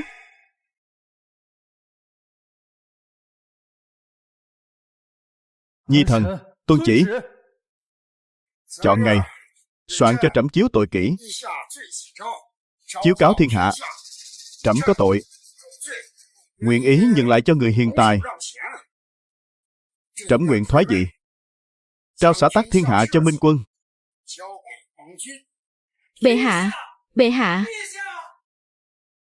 Truyền dụ chỉ cho đám thuật sĩ ở Quan Tinh Đài, chọn ngày lành giờ tốt Để Thái tử Chu Hưng Hán đăng cơ. phổ thiên đồng khánh, đón chào tân Minh Quân cho đại ngu ta. Bệ hạ.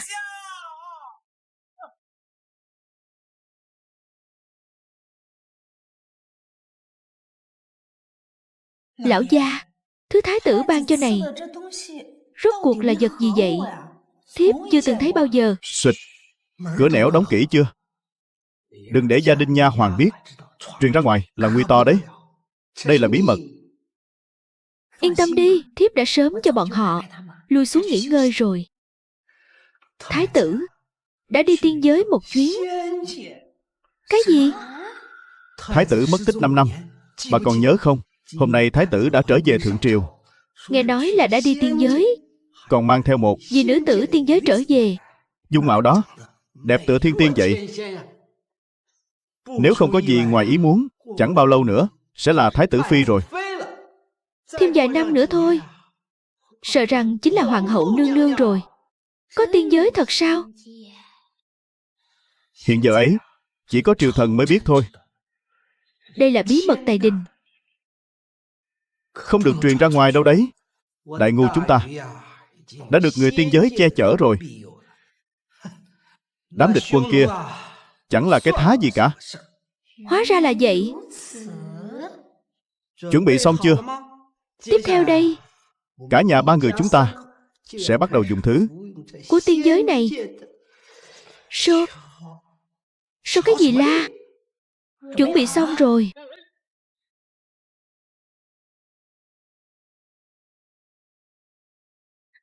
Thứ này thế mà lại màu đen. Có ăn được không đó? Đây là mỹ thực của tiên giới đấy. Đương nhiên rồi, so với phàm trần chúng ta. Thì nó phải khác chứ.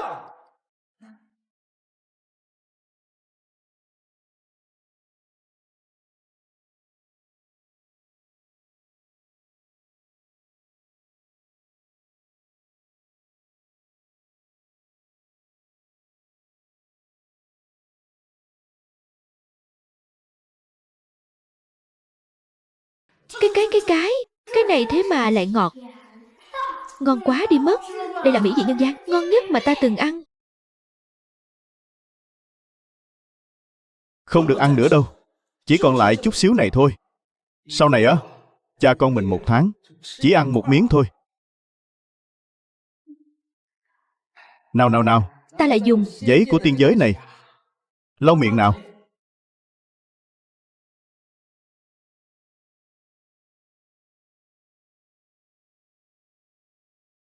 Cha, đây là giấy gì thế?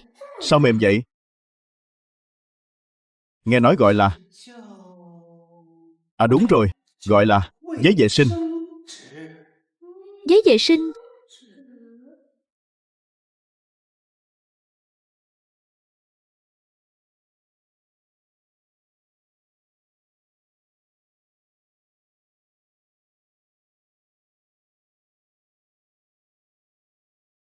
Tham kiến tướng quân, cách điều khiển máy bay không người lái đã học được hết chưa? Học được rồi à? Đi kèm máy bay, trong bộ phụ kiện có sách hướng dẫn. So với chữ viết của đại ngu ta thì không giống lắm, nhưng lạ là nhìn kỹ thì lại có thể hiểu được. Thái tử nói đó là chữ giản thể. Tiên giới đều dùng chữ giản thể. Có sách hướng dẫn, chúng ta đã học cả ngày, nguyên lý cơ bản đều đã nắm rõ. Máy bay không người lái giới hạn độ cao 500 m, sạc điện một lần có thể dùng được 1 canh giờ. Có điều chúng ta đã nghiên cứu cả ngày, vẫn không thể hiểu nổi điện rốt cuộc là thứ gì. Mặc kệ nó là thứ gì, biết dùng là được.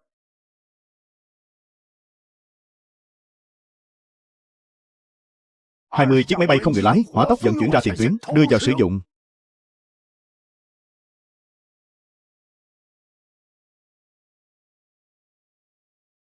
"50 bộ máy bộ đàm, hỏa tốc vận chuyển ra tiền tuyến, tuân lệnh."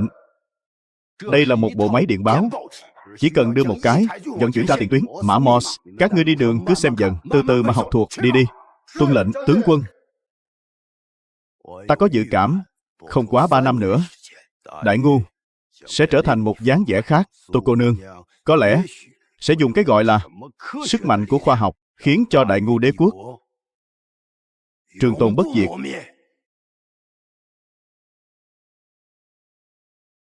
Lão gia,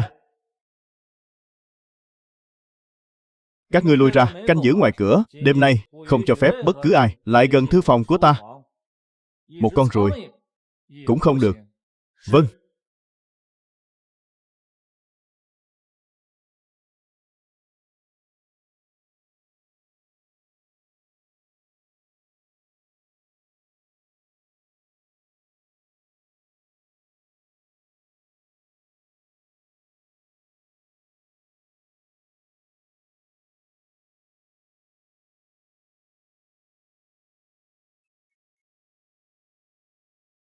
Đây chính là vũ khí của tiên giới sao? So với hỏa thương của Đại Ngu, Có chút giống nhau. Đây là chiến hạm. Làm bằng kim loại, thiết giáp hạm, sắt thép. Tại sao có thể nổi trên mặt nước? Sắt thép, tại sao lại không chìm?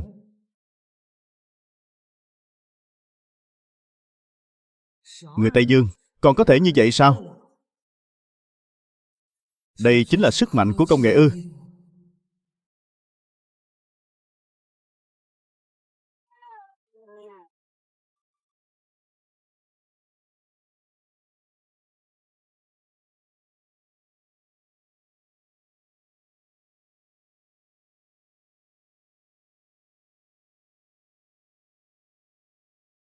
Làm gì đấy?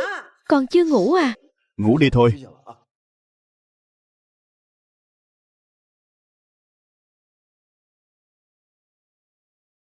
Cái thứ gọi là cậu bé ấy, bom nguyên tử, sắp được thả xuống rồi.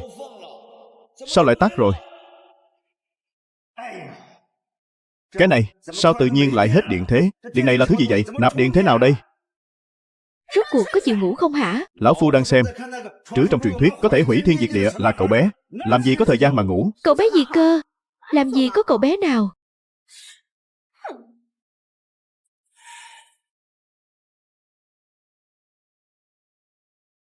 Đã xem mấy bộ phim rồi.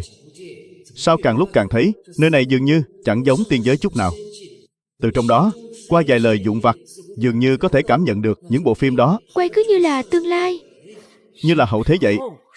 Lẽ nào nơi thái tử đến không phải là tiên giới, mà là hậu thế?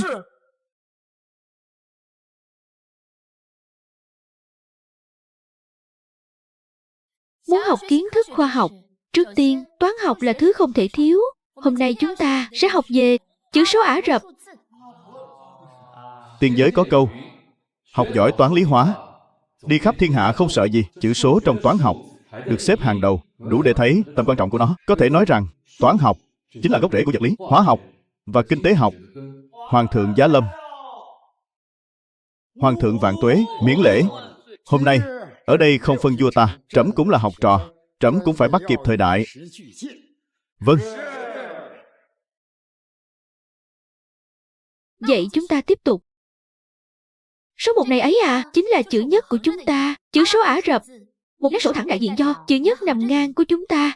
Còn số 2 này chính là chữ nhị của chúng ta, nhưng có thêm một nét nối ở giữa. Số thập phân nghĩa là trong một dãy các con số, có và chỉ có duy nhất một dấu chấm.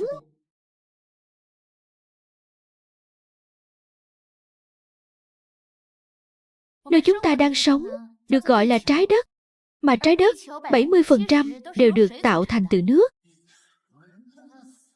Chúng ta lại Sống trên một quả cầu sao? Nói bậy. người ở dưới quả cầu rơi xuống thì làm thế nào? Đừng nói chuyện, nghe giảng đi.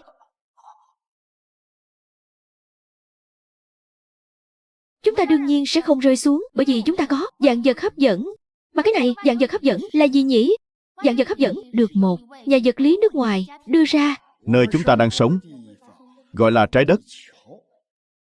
Trái đất nằm trong hệ mặt trời. Vậy bên ngoài hệ mặt trời Thì là gì nào? Hoàng thượng.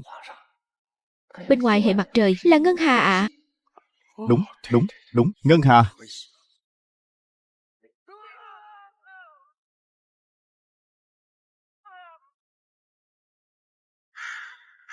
Cố lên.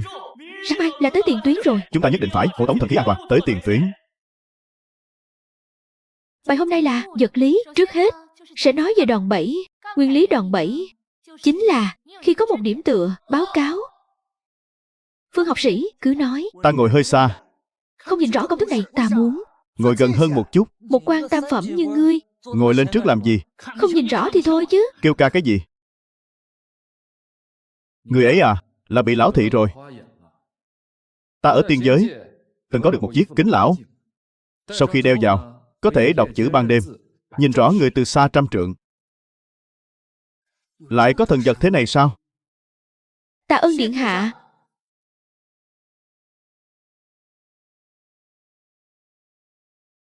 Thật sự nhìn rõ rồi. Thật sự là thật thần kỳ quá. Thần cũng bị lão thị. Ban cho thần một chiếc kính lão đi ạ. Ngươi, là do chơi điện thoại nhiều quá đấy. Thần nhìn gần không rõ. Mắt của thần Cũng có vấn đề. điện hạ. Ban cho thần một cái với. Mắt ngươi bị diễn thị mà. Kỳ thái tử, Di thần cũng muốn một cái. Ban cho thần một cái đi. Ta không biết độ mắt của ngươi. Ngươi căn bản đâu có bị cận thị. Ngươi không bị cận. Hôm nay chúng ta sẽ nói về hóa học. Nobel đã phát minh ra nitroglycerin. Của nitroglycerin, cấu trúc hóa học này các ngươi còn nhớ không? Nhớ à? Ta nhớ là lần trước đã giảng bản tuần hoàn. Đã thuộc chưa? Đọc đi. Tớ là hero. Tớ nhẹ nhất. Tên lửa nhờ tớ trở về tinh. Tớ là Hy Lai. Tớ vô lại. Cho nhận điện tử, tớ kém nhất. Tớ là li ti, mật độ thấp. Gặp nước, axit là sủi bọt.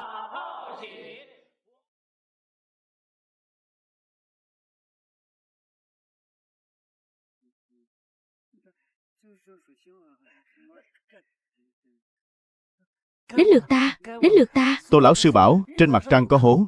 Cho thần xem với. Trẫm còn chưa thấy sao Huỳnh hoặc đâu. Bệ hạ, mau cho thần xem với. Nghe nói trên sao thủy giống như địa ngục trần gian.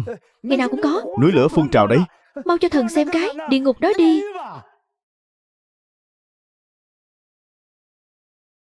Hôm nay, đây là lần đầu tiên chiến sĩ Đại Ngưu ta sau 5 năm phòng thủ tổ chức phản công. Cuộc phản công này, trận đầu cũng là trận quyết định. Các ngươi có tự tin không? Đế quốc Đại Ngu. Bách chiến bách thắng. Đế quốc Đại Ngu, bách chiến bách thắng. 10 người các ngươi đều là những thám mã tinh nhuệ nhất. Hôm nay, các cậu không chỉ phải thu thập tình báo, mà ta còn muốn các cậu hoàn thành trong lịch sử trước chưa từng có, sau này cũng không, một chiến dịch trảm thủ tận dụng số lựu đạn và UAV trên tay để tiêu diệt tổng cộng tướng lĩnh địch 78 tên. Có làm được không? Làm được.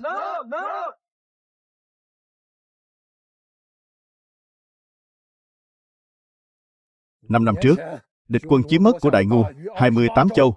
Từ đó Đại Ngu không còn vẹn toàn. Chúng ta đã đợi 5 năm. Cuối cùng cũng đợi được thái tử từ tiên giới trở về. Hôm nay, rửa sạch mối nhục xưa. Rửa sạch nhục xưa. Rửa sạch nhục xưa. Đánh đuổi địch quân, trả lại Đại Ngu giang sơn gấm dốc, báo thù cho những vong hồn đã khuất, giành lại 28 châu của Đại Ngu, để bách tính đang lưu lạc được trở về nhà. Đánh đuổi quân thù. Đánh đuổi quân thù. Đánh đuổi quân thù.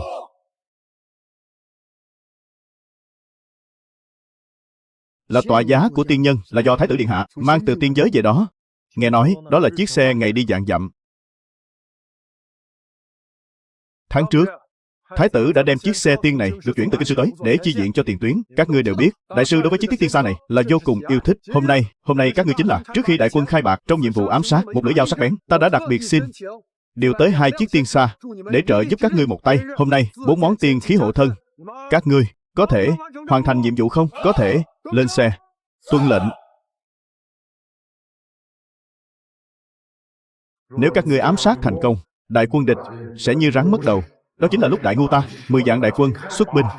Nếu các ngươi thành công, trận đầu ngày hôm nay, chúng ta sẽ trực tiếp đánh tan quân địch.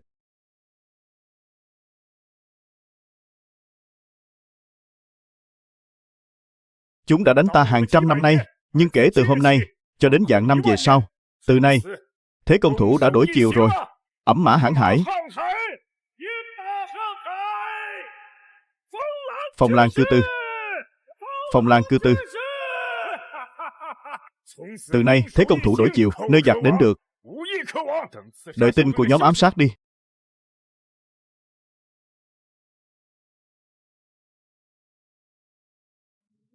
Ở đây đi. 20 dặm phía trước chính là đại doanh quân địch.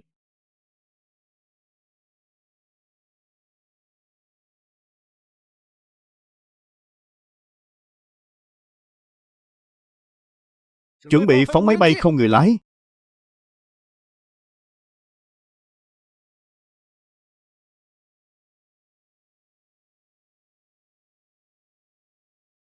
Khởi động.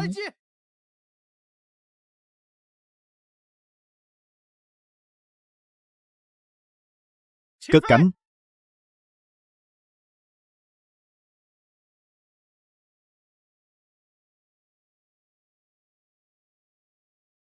Kia là cái gì?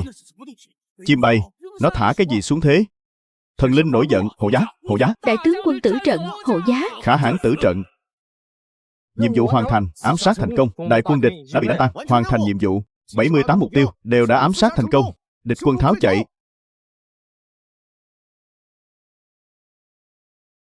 Xuất quân. Công thủ đổi chiều. Thái tử Dạng Tuế, Dạng Tuế, Dạng Dạng Tuế. Từ đó, Đại Ngu xoay chuyển tình thế, công thủ đổi chiều. 3 ngày, đánh tan 40 vạn đại quân địch. 15 ngày, thu phục Đại Ngu. 28 châu. 20 ngày sau, 800 vạn dân chúng lưu lạc, trở về cố thổ. 30 ngày sau, điện báo về kinh sư, gửi điện ra tiền tuyến. Giặc tới được, ta cũng tới được. Tuân lệnh. 10 vạn đại quân Đại Ngu suốt mấy trăm năm qua, lần đầu tiên chủ động tiến quân vào mạc Bắc. Ẩm mã hãn hải, phong lan cư tư. Tiệp báo, tiệp báo, tiệp báo, tiệp báo. Âu Dương tướng quân quét sạch 40 vạn đại quân địch, 2 tháng thu phục 28 châu, trận đầu đại thắng. Đại Ngu Dạng Tuế, thắng trận rồi. Đại Ngu Dạng Tuế, Đại Ngu Dạng Tuế.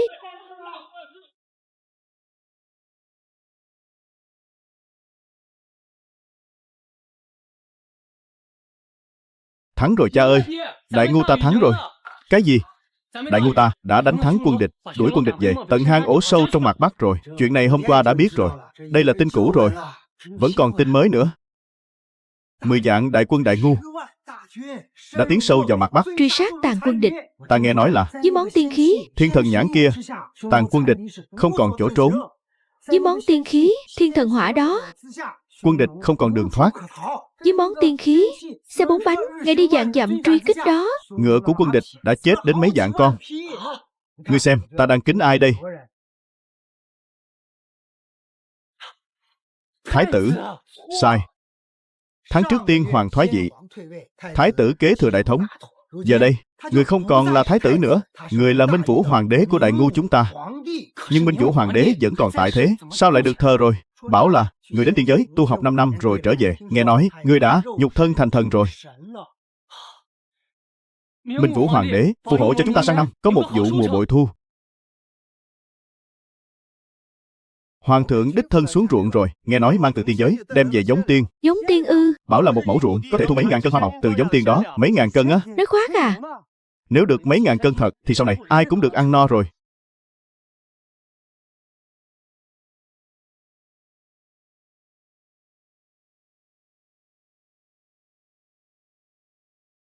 Tể tướng, khoai tây và khoai lang đều đã được trồng rồi. Giống lương thực bệ hạ mang về, thần đã sai người gieo trồng toàn bộ.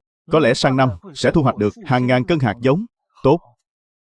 Đợi đến sang năm, khi thu hoạch, hãy đem hạt giống phân phát hết cho bách tính để họ gieo trồng. Tuân lệnh. Khoai tây và khoai lang này thật sự có thể đạt sản lượng hàng ngàn cân mỗi mẫu sao? Chỉ nhiều hơn chứ không ít hơn. Nhà kính do hoàng gia xây dựng nhất định phải cho người canh giữ suốt 24 giờ. Trong đó có thứ quan trọng hơn là lúa lai. Đợi đến khi chúng ta tự mình nhân giống đủ số lượng hạt giống, đến lúc đó sẽ phát miễn phí tất cả, phân phát cho bá tánh, bảo họ nhất định phải gieo trồng. Tuân mệnh. Bệ hạ, còn một việc nữa. Hiện tại quốc khố triều đình trống rỗng, lại thiếu ngân lượng rồi. Sử sách có ghi quốc khố Đại Ngu lúc nào cũng trống rỗng. Nhưng ta nói cho ngươi biết, thương nhân và quan lại lại chẳng thiếu ngân lượng chút nào đâu. Thương nhân và quan lại ai nấy đều vào nước đố đổ vách. Bọn họ đem tiền giấu hết vào trong hầm rồi. Đã đến lúc phát hành tiền giấy. Cái gì? Đã đến lúc phát hành tiền giấy. Cái gì? Kể từ ngày mai, trên khắp cả nước sẽ mở một cơ quan thế này, khuyến khích người trong thiên hạ đem tiền đồng, bạc nén gửi hết vào đó, để đổi thành loại tiền giấy tiện lợi hơn. Ý của bệ hạ là Tiền trang.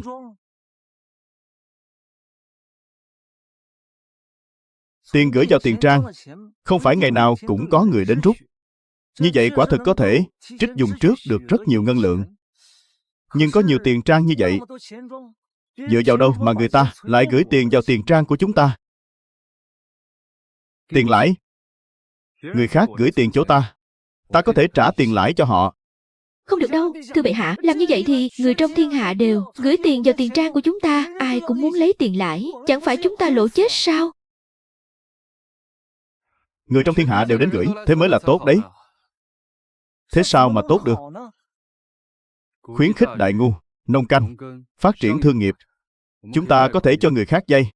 Cái này, lẽ nào hoàng hậu không dạy ngươi về kinh tế học sao? Trong kinh tế học có một thứ gọi là chênh lệch lãi suất. Chênh lệch lãi suất. Giả sử có người gửi chỗ ta 1.000 lượng, ta hứa trả cho họ mỗi năm 100 lượng tiền lãi. Chúng ta lại có thể đem 1.000 lượng này cho người khác vay, lãi thu về là 150 lượng. Như vậy, một năm tự nhiên lời được 50 lượng. Đây chính là kinh tế học. Chênh lệch lãi suất, xem ra ta còn phải học hỏi từ Tô hoàng hậu rất nhiều. Bệ hạ, cơ quan đó tên là gì? Ngân hàng.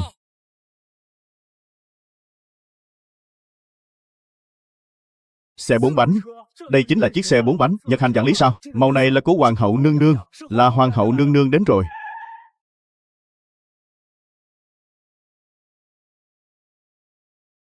Tham kiến hoàng hậu nương nương. Bái kiến lão sư. Các người đều chỉ có thể gọi người là hoàng hậu nương nương. Còn ta thì có thể gọi người là lão sư đấy. Gây, lão sư, người đang mang thai mà. Sao lại tự mình lái xe đến đây chứ? Ngồi xe ngựa sốc nảy quá. Cả cái đám quan lại này đúng là mấy kẻ vô dụng, ngoài người trong quân doanh ra. Vậy mà chẳng có lấy một ai học được cách lái xe, tức chết ta rồi. Dạ vâng vân vân. Là do học trò quá tối dạ. Không, chúng con cũng đâu có tối dạ đâu. Chỉ là chiếc xe đó chạy nhanh quá. Chúng ta cũng đâu có biết đâu. Hoàng hậu nương nương, nhờ sự chỉ dẫn của người, chúng thần đã phối chế lại thuốc súng, uy lực quả nhiên mạnh hơn hẳn. Nhớ kỹ, 1 lưu huỳnh, 2 diêm tiêu, 3 than củi, thêm chút đường trắng là thành đại y dạng. Các ngươi thử nghiệm lại xem, thêm chút đường trắng vào. Đường trắng là gì? Đường trắng.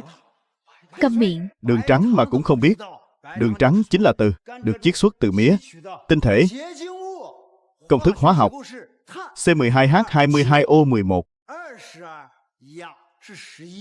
Ta đã nói với các ngươi bao nhiêu lần rồi? Ta chỉ hỏi các ngươi một câu thôi. Mất bao lâu để cải tiến hoàn toàn thuốc súng đen thành thuốc súng không khói? Chuyện này, học trò. Vậy mà ngươi còn tự xưng là đại học sĩ. Ngươi đúng là học trò tệ nhất mà ta từng dạy. Học trò thật hổ thẹn. Lão sư đừng tức giận. Kẻo động thai khí. Cổ máy cái mà bệ hạ mang về đã sản xuất được 100 máy phay rồi. Ống thép không hàn cũng đã đạt mức xuất xưởng 300 ống mỗi ngày. Linh kiện súng trường tự động mỗi ngày được 100 bộ. Giờ chỉ còn chờ đạn dược thôi. Lão sư, chúng ta phải nhanh lên. Ta không sốt ruột sao được. Trong vòng 1 năm, binh sĩ đại ngu nhất định phải được trang bị lựu đạn, lựu pháo, còn cả súng trường tự động. Nếu các người không nghiên cứu ra được công thức thuốc súng không khói tối ưu, thì đạn cỡ nòng 762 sẽ chẳng thể nào sản xuất nổi đâu. Sao ta có thể không sốt ruột được chứ? Tướng quân Âu Dương đã đánh hạ Mạc Bắc rồi, đang chuẩn bị tiến quân về phía Địa Trung Hải, đã gửi điện báo thúc giục 80 lần rồi. Hy vọng hậu phương có thể nhanh chóng sản xuất ra súng trường tự động, đồng thời vẫn cần bổ sung một lượng lớn lựu đạn. Bắc Dương gia đã thu phục các thổ ti đang chuẩn bị tiến quân sang Giao Chỉ, Simla, nên càng cần vô số quân nhu, vật tư. Học trò xin đảm bảo trong vòng 1 tuần nhất định sẽ có kết quả.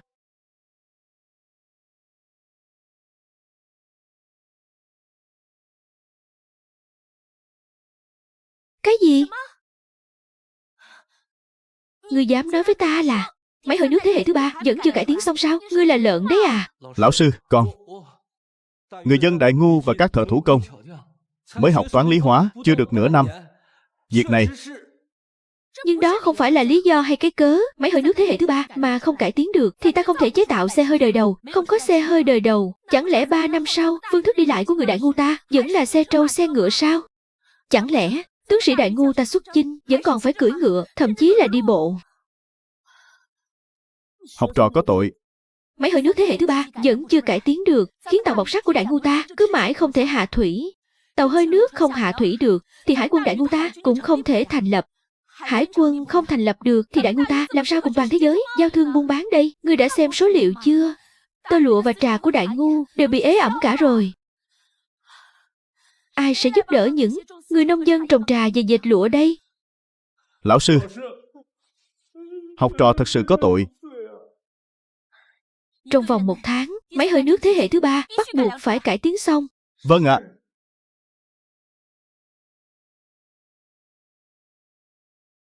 Này, huynh cũng cắt tóc rồi à? Thời buổi này ai còn để tóc dài nữa. Đại Ngu tính từ hoàng thượng trở đi, triều thần đua nhau bắt chước. Trong dân gian cũng thịnh hành kiểu tóc ngắn này đấy. Hôm qua lão sư ban cho ta một chiếc áo ngắn tay.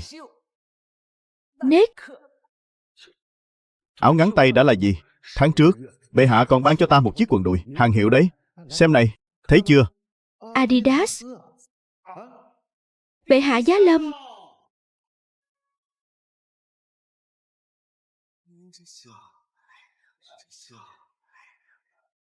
Bệ hạ giá lâm.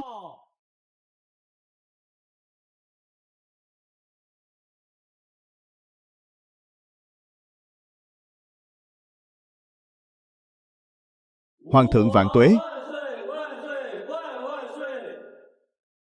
Các khanh bình thân. Tạ ơn bệ hạ. Hoàng hậu nương nương giá lâm.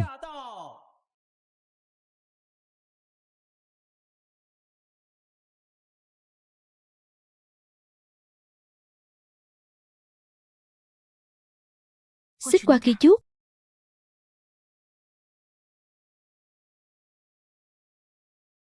Chào lão sư.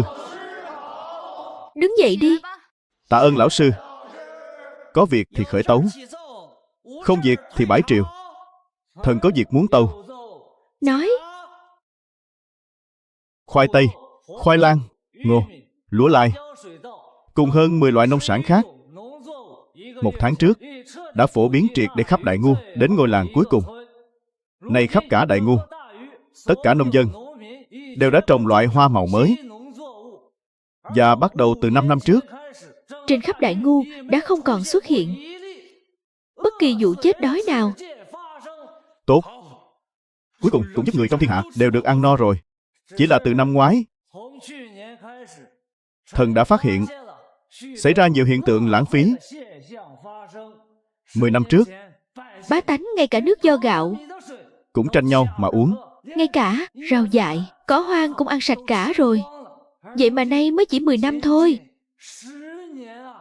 Trong thùng rác ở Kinh Thành lại phát hiện vô số cơm thừa canh cặn. Hả, có lý này. Quả thật là vô pháp vô thiên. Điều trẫm chướng mắt nhất chính là xảy ra chuyện lãng phí lương thực. Mới được ăn no chưa bao lâu mà trong dân gian đã thịnh hành thói lãng phí, chà đạp của cải, khoe khoang sự giàu có vô độ rồi sao? Nhất định phải có biện pháp xử lý. Nhất định phải có biện pháp. Truyền ý chỉ của trẫm, tuân chỉ. Đại Ngu chính thức mở chiến dịch chấn chỉnh tác phong. Tôn chỉ là tiết kiệm lương thực, ôn nghèo nhớ khổ. Phương án thực thi cụ thể là điều động cẩm y vệ thâm nhập vào khắp nơi ở Đại Ngu, đi thị sát điều tra tình hình cai trị của quan lại các nơi. Nếu phát hiện có bá tánh lãng phí, nhẹ thì phạt tiền. Nếu trong một huyện có hơn 100 hộ bá tánh lãng phí, lập tức cách chức huyện lệnh nơi đó. Còn nếu trong số các khanh có kẻ nào lãng phí, trẫm sẽ hỏi tội các khanh.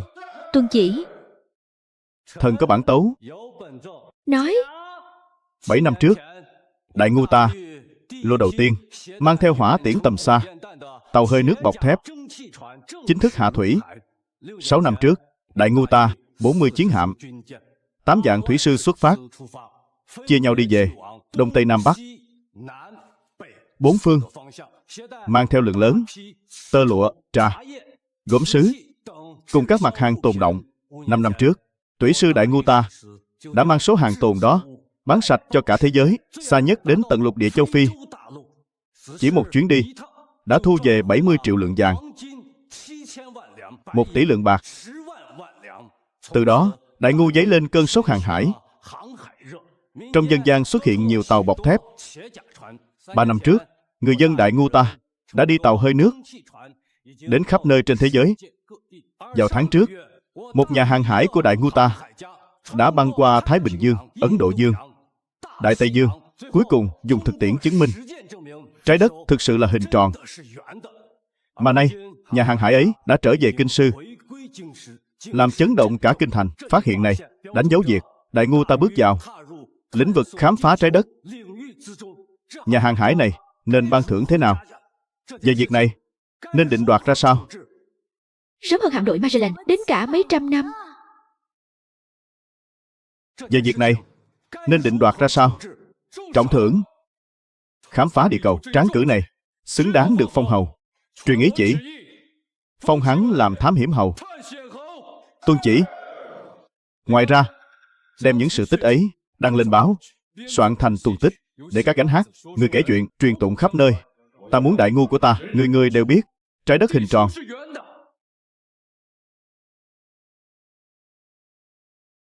Khi còn du học ở hậu thế, ta từng nói sẽ mang giống cây năng suất cao về với Đại Ngu, để Đại Ngu ta ai cũng được ăn no. Này ta đã làm được rồi. Ta từng nói sẽ mang nền công nghiệp đến Đại Ngu, và cũng sắp làm được rồi. Hiện giờ khắp cả nước đều đang phổ biến sử dụng máy hơi nước.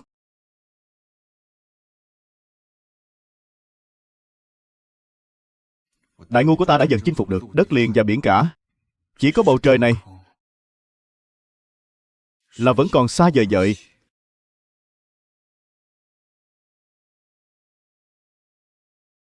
Chu Hưng Hán, người đã mang đến một người vốn không thuộc về thời đại này. Cô ấy nên quay về nơi thuộc về chính mình, chứ không phải bị mắc kẹt tại Đại Ngu.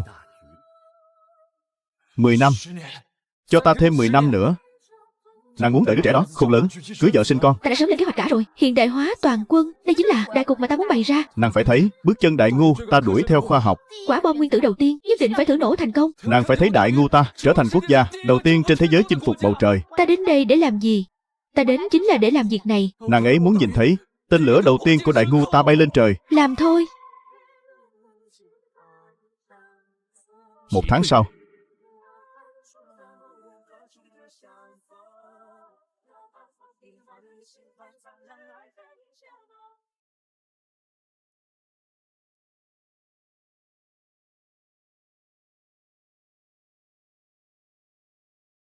bệ hạ, chúng ta đang đi đâu thế ạ?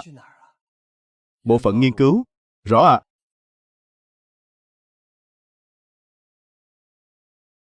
Bệ hạ và nương nương đều từng nói nhân loại chúng ta nhất định phải bay lên trời.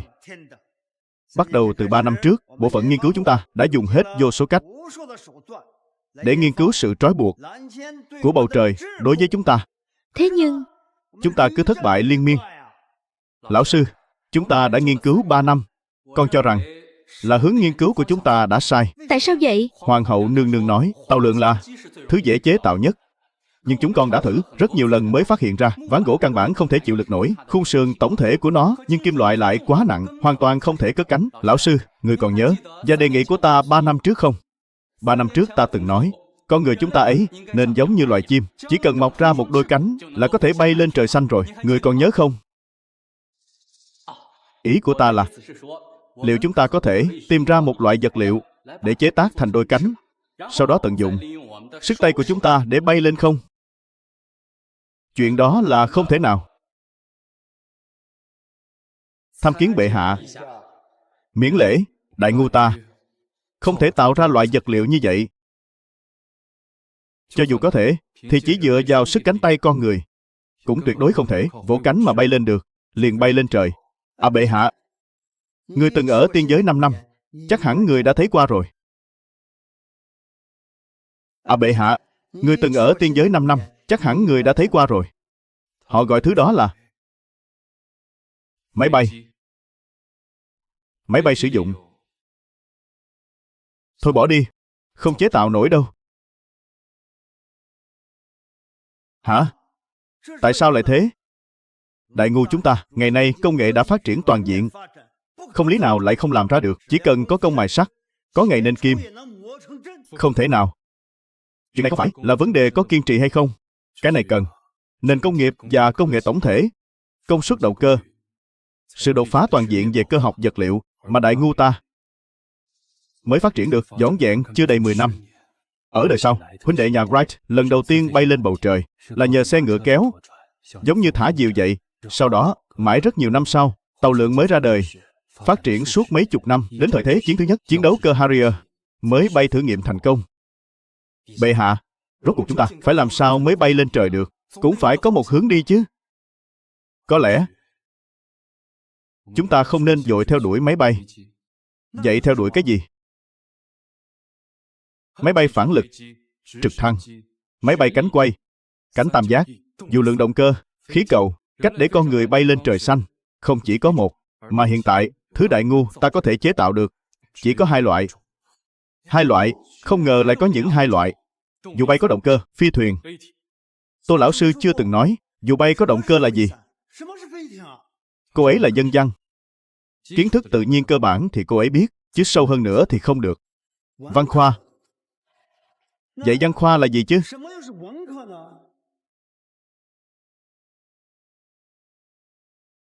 Văn khoa. Vậy văn khoa là gì chứ? Chúng ta cần chuẩn bị một loại vật liệu mềm, lại kín gió. Bộ khung nhẹ cần thiết cho máy bay. Tuy chúng ta không chế tạo ra được, nhưng chúng ta có thể dùng mẹo mà. Ai bảo muốn lên trời là cứ phải cần máy bay chứ? Ta cho rằng phi đội bay đầu tiên của đại ngu cũng có thể là đội dù bay.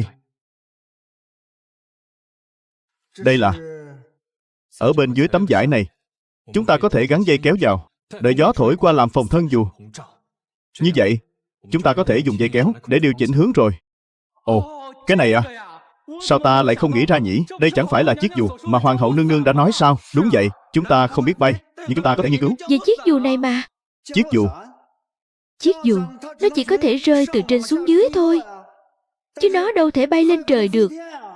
Cho nên nó mới gọi là dù động lực. Dù động lực, thử nghĩ xem, một người đeo động cơ đốt trong trên lưng, rồi mang theo một chiếc dù như thế này. Không tưởng tượng nổi. Khí động học, ta đã dạy các ngươi rồi mà. Sao hả? Quên hết rồi à? Chỉ cần cánh dù có được lực nâng hướng lên trên, rồi chúng ta tạo thêm cho nó một động lực hướng về phía trước. Như vậy, chẳng phải là tự nhiên có thể bay lên trời được sao? Hiểu rồi. Ta cũng hiểu rồi. Thậm chí có thể cảm thấy chắc chắn sẽ thành công 100%. Vậy, phi thuyền là cái gì chứ? Vậy, phi thuyền rốt cuộc là gì? Trong giờ hóa học, Hoàng hậu không dạy các ngươi sao? Khí hydro nhẹ hơn khí oxy. Đúng không? Biết ạ. Khẩu quyết mà Hoàng hậu dạy, thần vẫn còn nhớ đây. Vậy thì, chúng ta có thể chuẩn bị một tấm loại vải kín gió, bơm khí hydro vào bên trong. Như vậy, cái túi vải chứa đầy khí hydro này liệu có thể tự bay lên trời được không? Ngài là cái thứ lúc làm thí nghiệm ấy, quả bóng khí hydro nhỏ đó sao? Đúng vậy. Nhưng lực nâng của nó cũng đâu có lớn lắm. Vậy thì chúng ta sẽ làm cho nó đủ lớn. Một quả bóng khí hydro to bằng cái đầu chỉ nhấc nổi một cây bút lông. Nhưng nếu như làm cho nó to lớn như một cung điện, liệu có thể nhấc nổi 10 mấy người? Một chiếc khinh khí cầu to bằng tòa cung điện, có gì là không thể? Vậy làm sao để nó di chuyển? Chỉ cần lắp cho nó một cái động cơ, trên động cơ gắn thêm cánh quạt.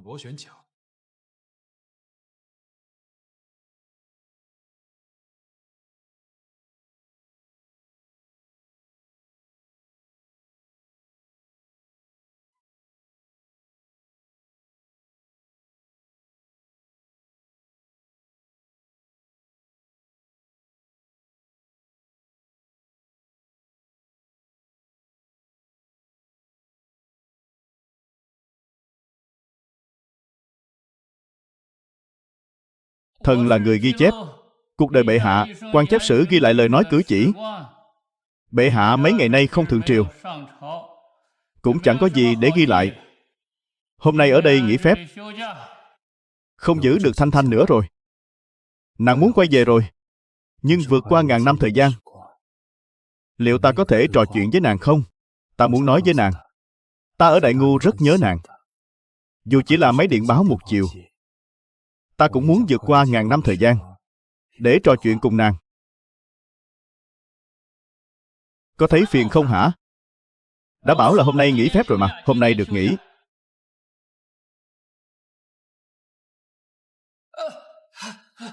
Xin bệ hạ thứ tội. Vi thần không biết. Là bệ hạ giá lâm. Không sao, miễn lễ đi. Tạ ơn bệ hạ. Bệ hạ, người đến đây là muốn. Khanh là sử quan ghi chép ngôn hành cử chỉ, chuyện ăn ở đi lại của trẫm. Khanh nói xem, trong lịch sử có bao nhiêu vị hoàng đế chỉ vì đắc tội với sử quan mà bị đám đao bút lại các khanh. Trong sử sách chỉ vài dòng hời hợt đã khiến vị hoàng đế này ở hậu thế phải gánh chịu lời thóa mạ suốt hàng trăm hàng ngàn năm.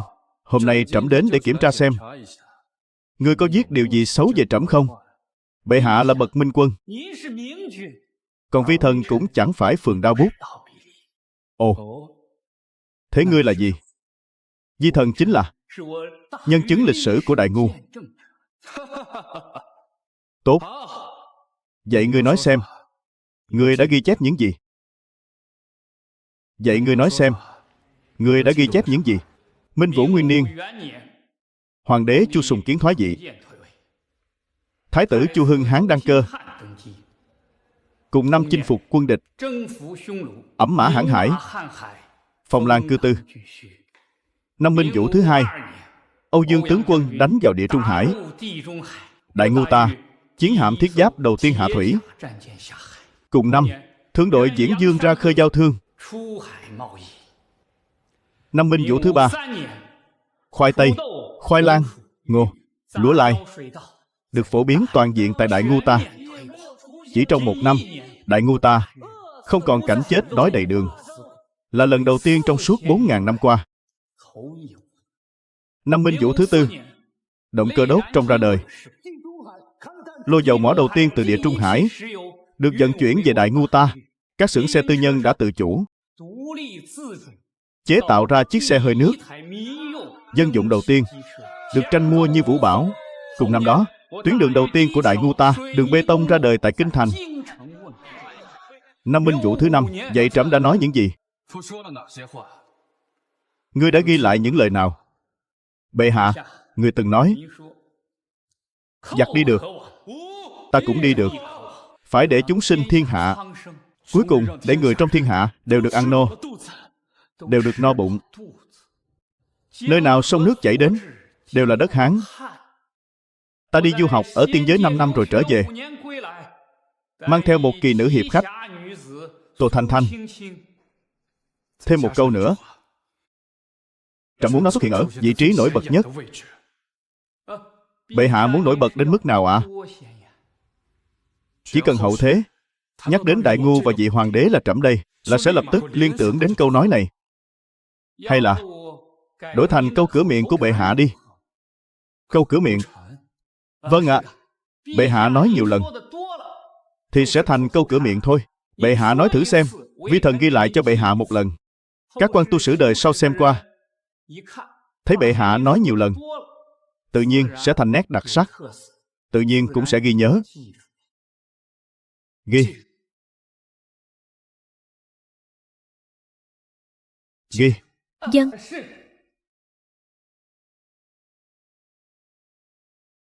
Ta đến đây là để làm gì? Ta đến chính là để làm những việc này. Trẫm đến đây là để làm gì? Trẫm đến chính là để làm những việc này. Bệ hạ, chính là câu này.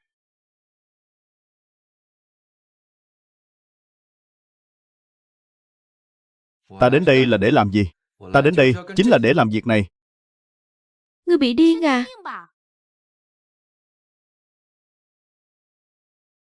Mau nhìn cá kìa. Ta đến đây để làm gì? Ta đến đây chính là để làm việc này. Ngươi bị điên à? Suốt ngày cứ lải nhải. Nhanh lên, sắp thượng triều rồi.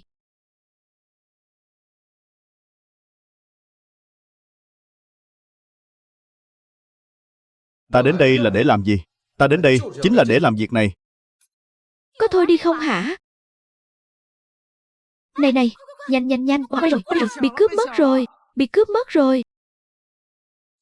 Ta đến đây là để làm gì?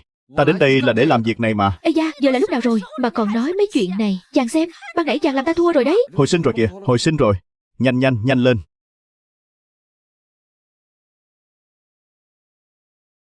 Này, rốt cuộc chàng muốn dành cho ta bất ngờ gì thế?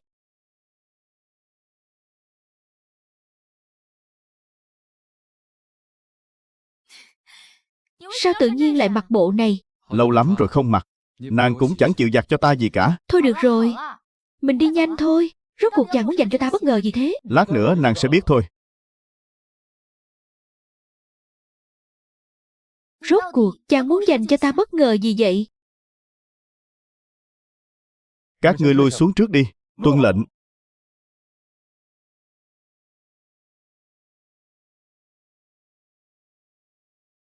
Rốt cuộc chàng đang úp mở chuyện gì thế?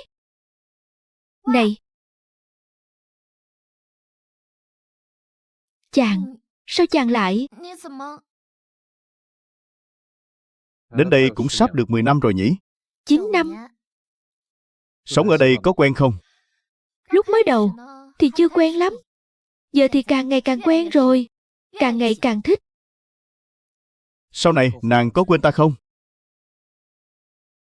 Rốt cuộc chàng đang nói cái gì vậy? Cái gì gọi là ta có quên chàng hay không chứ? Chàng đang nói linh tinh gì thế? Ta không thích chàng nói những lời này. Có bất ngờ gì không? Không có thì ta về cung đây. Nàng đến đây là để làm gì? Nàng đến chính là để làm chuyện này. Dạo này chàng điên rồi. Suốt ngày nói mấy lời này. Chỉ có như vậy ta mới biết. Vượt qua ngàn năm thời gian. Câu nói đó trong lịch sử. Ta đến đây là để làm gì? Là viết cho nàng nghe đấy. Rốt cuộc là có bất ngờ không đây? Minh Vũ năm thứ 9. Phi đội bay số 1 Đại Ngu. Cho phép cất cánh. Rõ. Thật sự đột phá thành công rồi. Thật sự có thể bay lên trời xanh rồi. Là ai phát minh ra thế? Chàng không lừa ta đấy chứ. Thật sự có thể bay lên trời xanh rồi. Thật không thể tin nổi. Sao với huynh đệ nhà Rai sớm hơn tận 800 năm đấy. Chàng giỏi quá đi ông xã.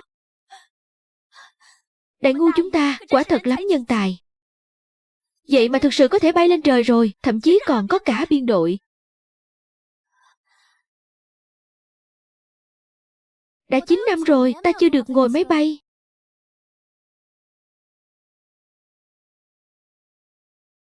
Sao còn chưa xuất phát? Nhanh. Rõ, đã xuất phát rồi ạ. Bảo họ nhanh lên. Chàng đừng vội mà. Trước khi bay cần phải chuẩn bị mà. Ta sợ nàng sẽ không bao giờ nhìn thấy được nữa. Sao ta có thể không nhìn thấy chứ? Ta có mù đâu. Sắp bay ngang qua phía trên bệ hạ. Cầu xin người, đợi thêm chút nữa. Chỉ 1 giây nữa thôi.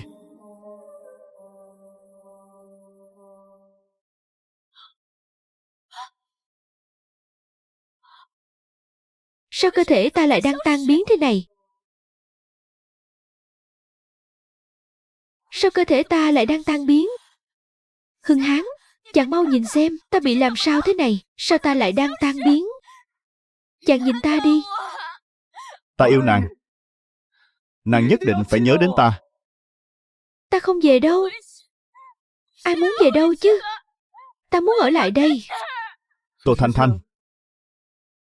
Nàng ngẩng đầu lên nhìn xem. Đây chính là thành quả 9 năm mà chúng ta đã cùng nhau gây dựng Đại Ngu Đế Quốc.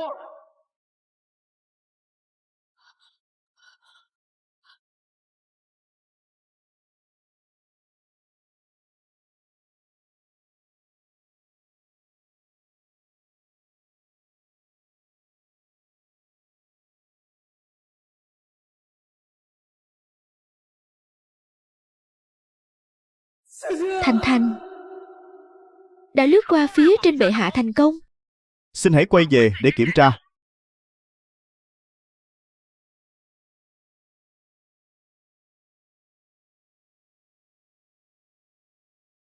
Thần, có chuyện muốn tâu. Nói đi. Hoàng hậu. Đã mất tích nhiều năm. Bệ hạ năm nay cũng đã 40 rồi. Đã đến lúc lập thái tử rồi. Đúng vậy.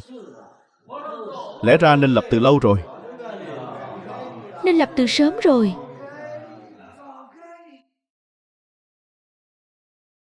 Ngu triều là một triều đại có khí phách nhất. Mình đã mơ một giấc mơ rất dài. Không biết tại sao, mình rất muốn khóc. Mình thấy rất đau lòng. Cảm giác như là đã rời xa người mình yêu thương nhất. Các em, đối với những thứ này có vẻ không hứng thú lắm. Hay là ta nói chuyện giả sử đi. Giả sử. Phải, giả sử. Chuyện kể rằng trong huyện Chí ở một số nơi, truyền thuyết dân gian và cả trong một số bộ giả sử đều có ghi chép lại. Cũng phải. Tự dưng tâm trạng không tốt, Đúng là cần uống chút rượu. có giả sử chép rằng vào thời đại Ngu Minh Vũ Hoàng đế đã phát minh ra máy hơi nước, phát minh ra tàu hơi nước bọc thép, chặn đứng sông ngòi, phát minh ra nhà máy thủy điện. Còn có giả sử nói rằng vị tướng quân Âu Dương này đã lái xe địa hình chinh phục quân địch. Giáo sư, giả sử của thầy cũng hoang đường quá rồi. Giáo sư, giả sử của thầy cũng hoang đường quá rồi. Đã gọi là giả sử mà, đúng không? Để ta kể thêm cho các bạn nghe. Chuyện còn ly kỳ hơn nữa. Huyện Chí của một địa phương có ghi chép nói rằng vào năm Minh Vũ thứ 9 thời Đại Ngu, Đại Ngu đã phát minh ra dù lượn có động cơ, lần đầu tiên bay lên bầu trời. Thật hay đùa vậy ạ. Trong giả sử có ghi chép lại đấy. Đây là món quà mà Minh Vũ Hoàng đế Chu Hưng Hán của Đại Ngu đã tặng cho vị hoàng hậu bí ẩn nhất lịch sử nhân dịp sinh nhật. Nghe đủ hoang đường chưa? Các em đừng tưởng là thầy đang nói bừa. Chuyện này trong giả sử đều có ghi chép lại cả đấy. Lão sư, anh em nhà Billet còn sớm hơn 800 năm lận đó. Lãng mạn thật đấy. Không ngờ lại là món quà dành cho vị hoàng hậu bí ẩn nhất trong lịch sử. Đúng vậy. Nhắc đến vị hoàng hậu này, nếu không có sử liệu ghi chép thì coi như không có người này. Thời xưa, các vị hoàng hậu đều là do liên hôn gia tộc. Nhưng vị hoàng hậu này ấy à, chỉ biết bà ấy họ Tô, lai lịch không rõ ràng, đột nhiên tới rồi. Vị hoàng hậu này tên là gì? Sử sách ghi là họ Tô. Khi còn tại thế, bà được gọi là Tô Hoàng hậu. Tùy hiệu đời sau là Võ Trí Hoàng hậu. Tùy hiệu này có thể nói là các quan lại, sử quan và bách tính đương thời đối với vị hoàng hậu này đều vô cùng tôn kính và sùng bái, nên mới chọn hai chữ Võ Trí. Chỉ riêng một chữ Trí đã thể hiện sự thông minh, sáng suốt và tài hoa xuất chúng của bà vào thời đại Ngu Minh Vũ. Điều này đủ chứng minh trong lòng bá quan văn võ và toàn thể bách tính, vị hoàng hậu này được tôn sùng như thần linh vậy. Em này, em sao thế? Dạ không, không có gì ạ.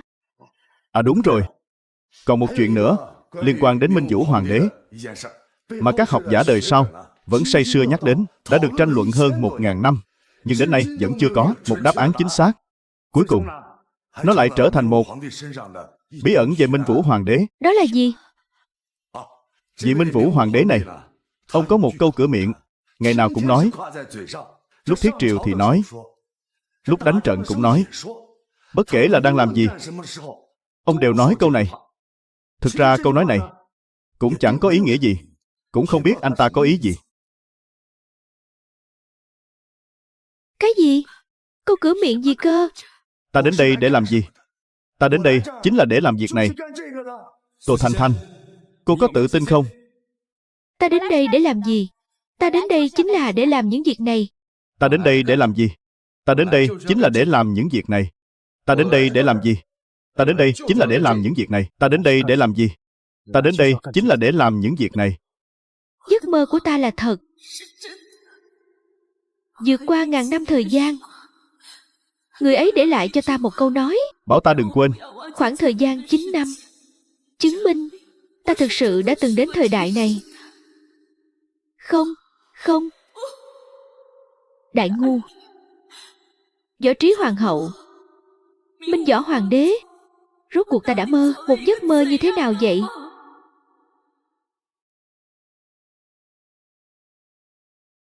Bạn học này, cậu không sao chứ?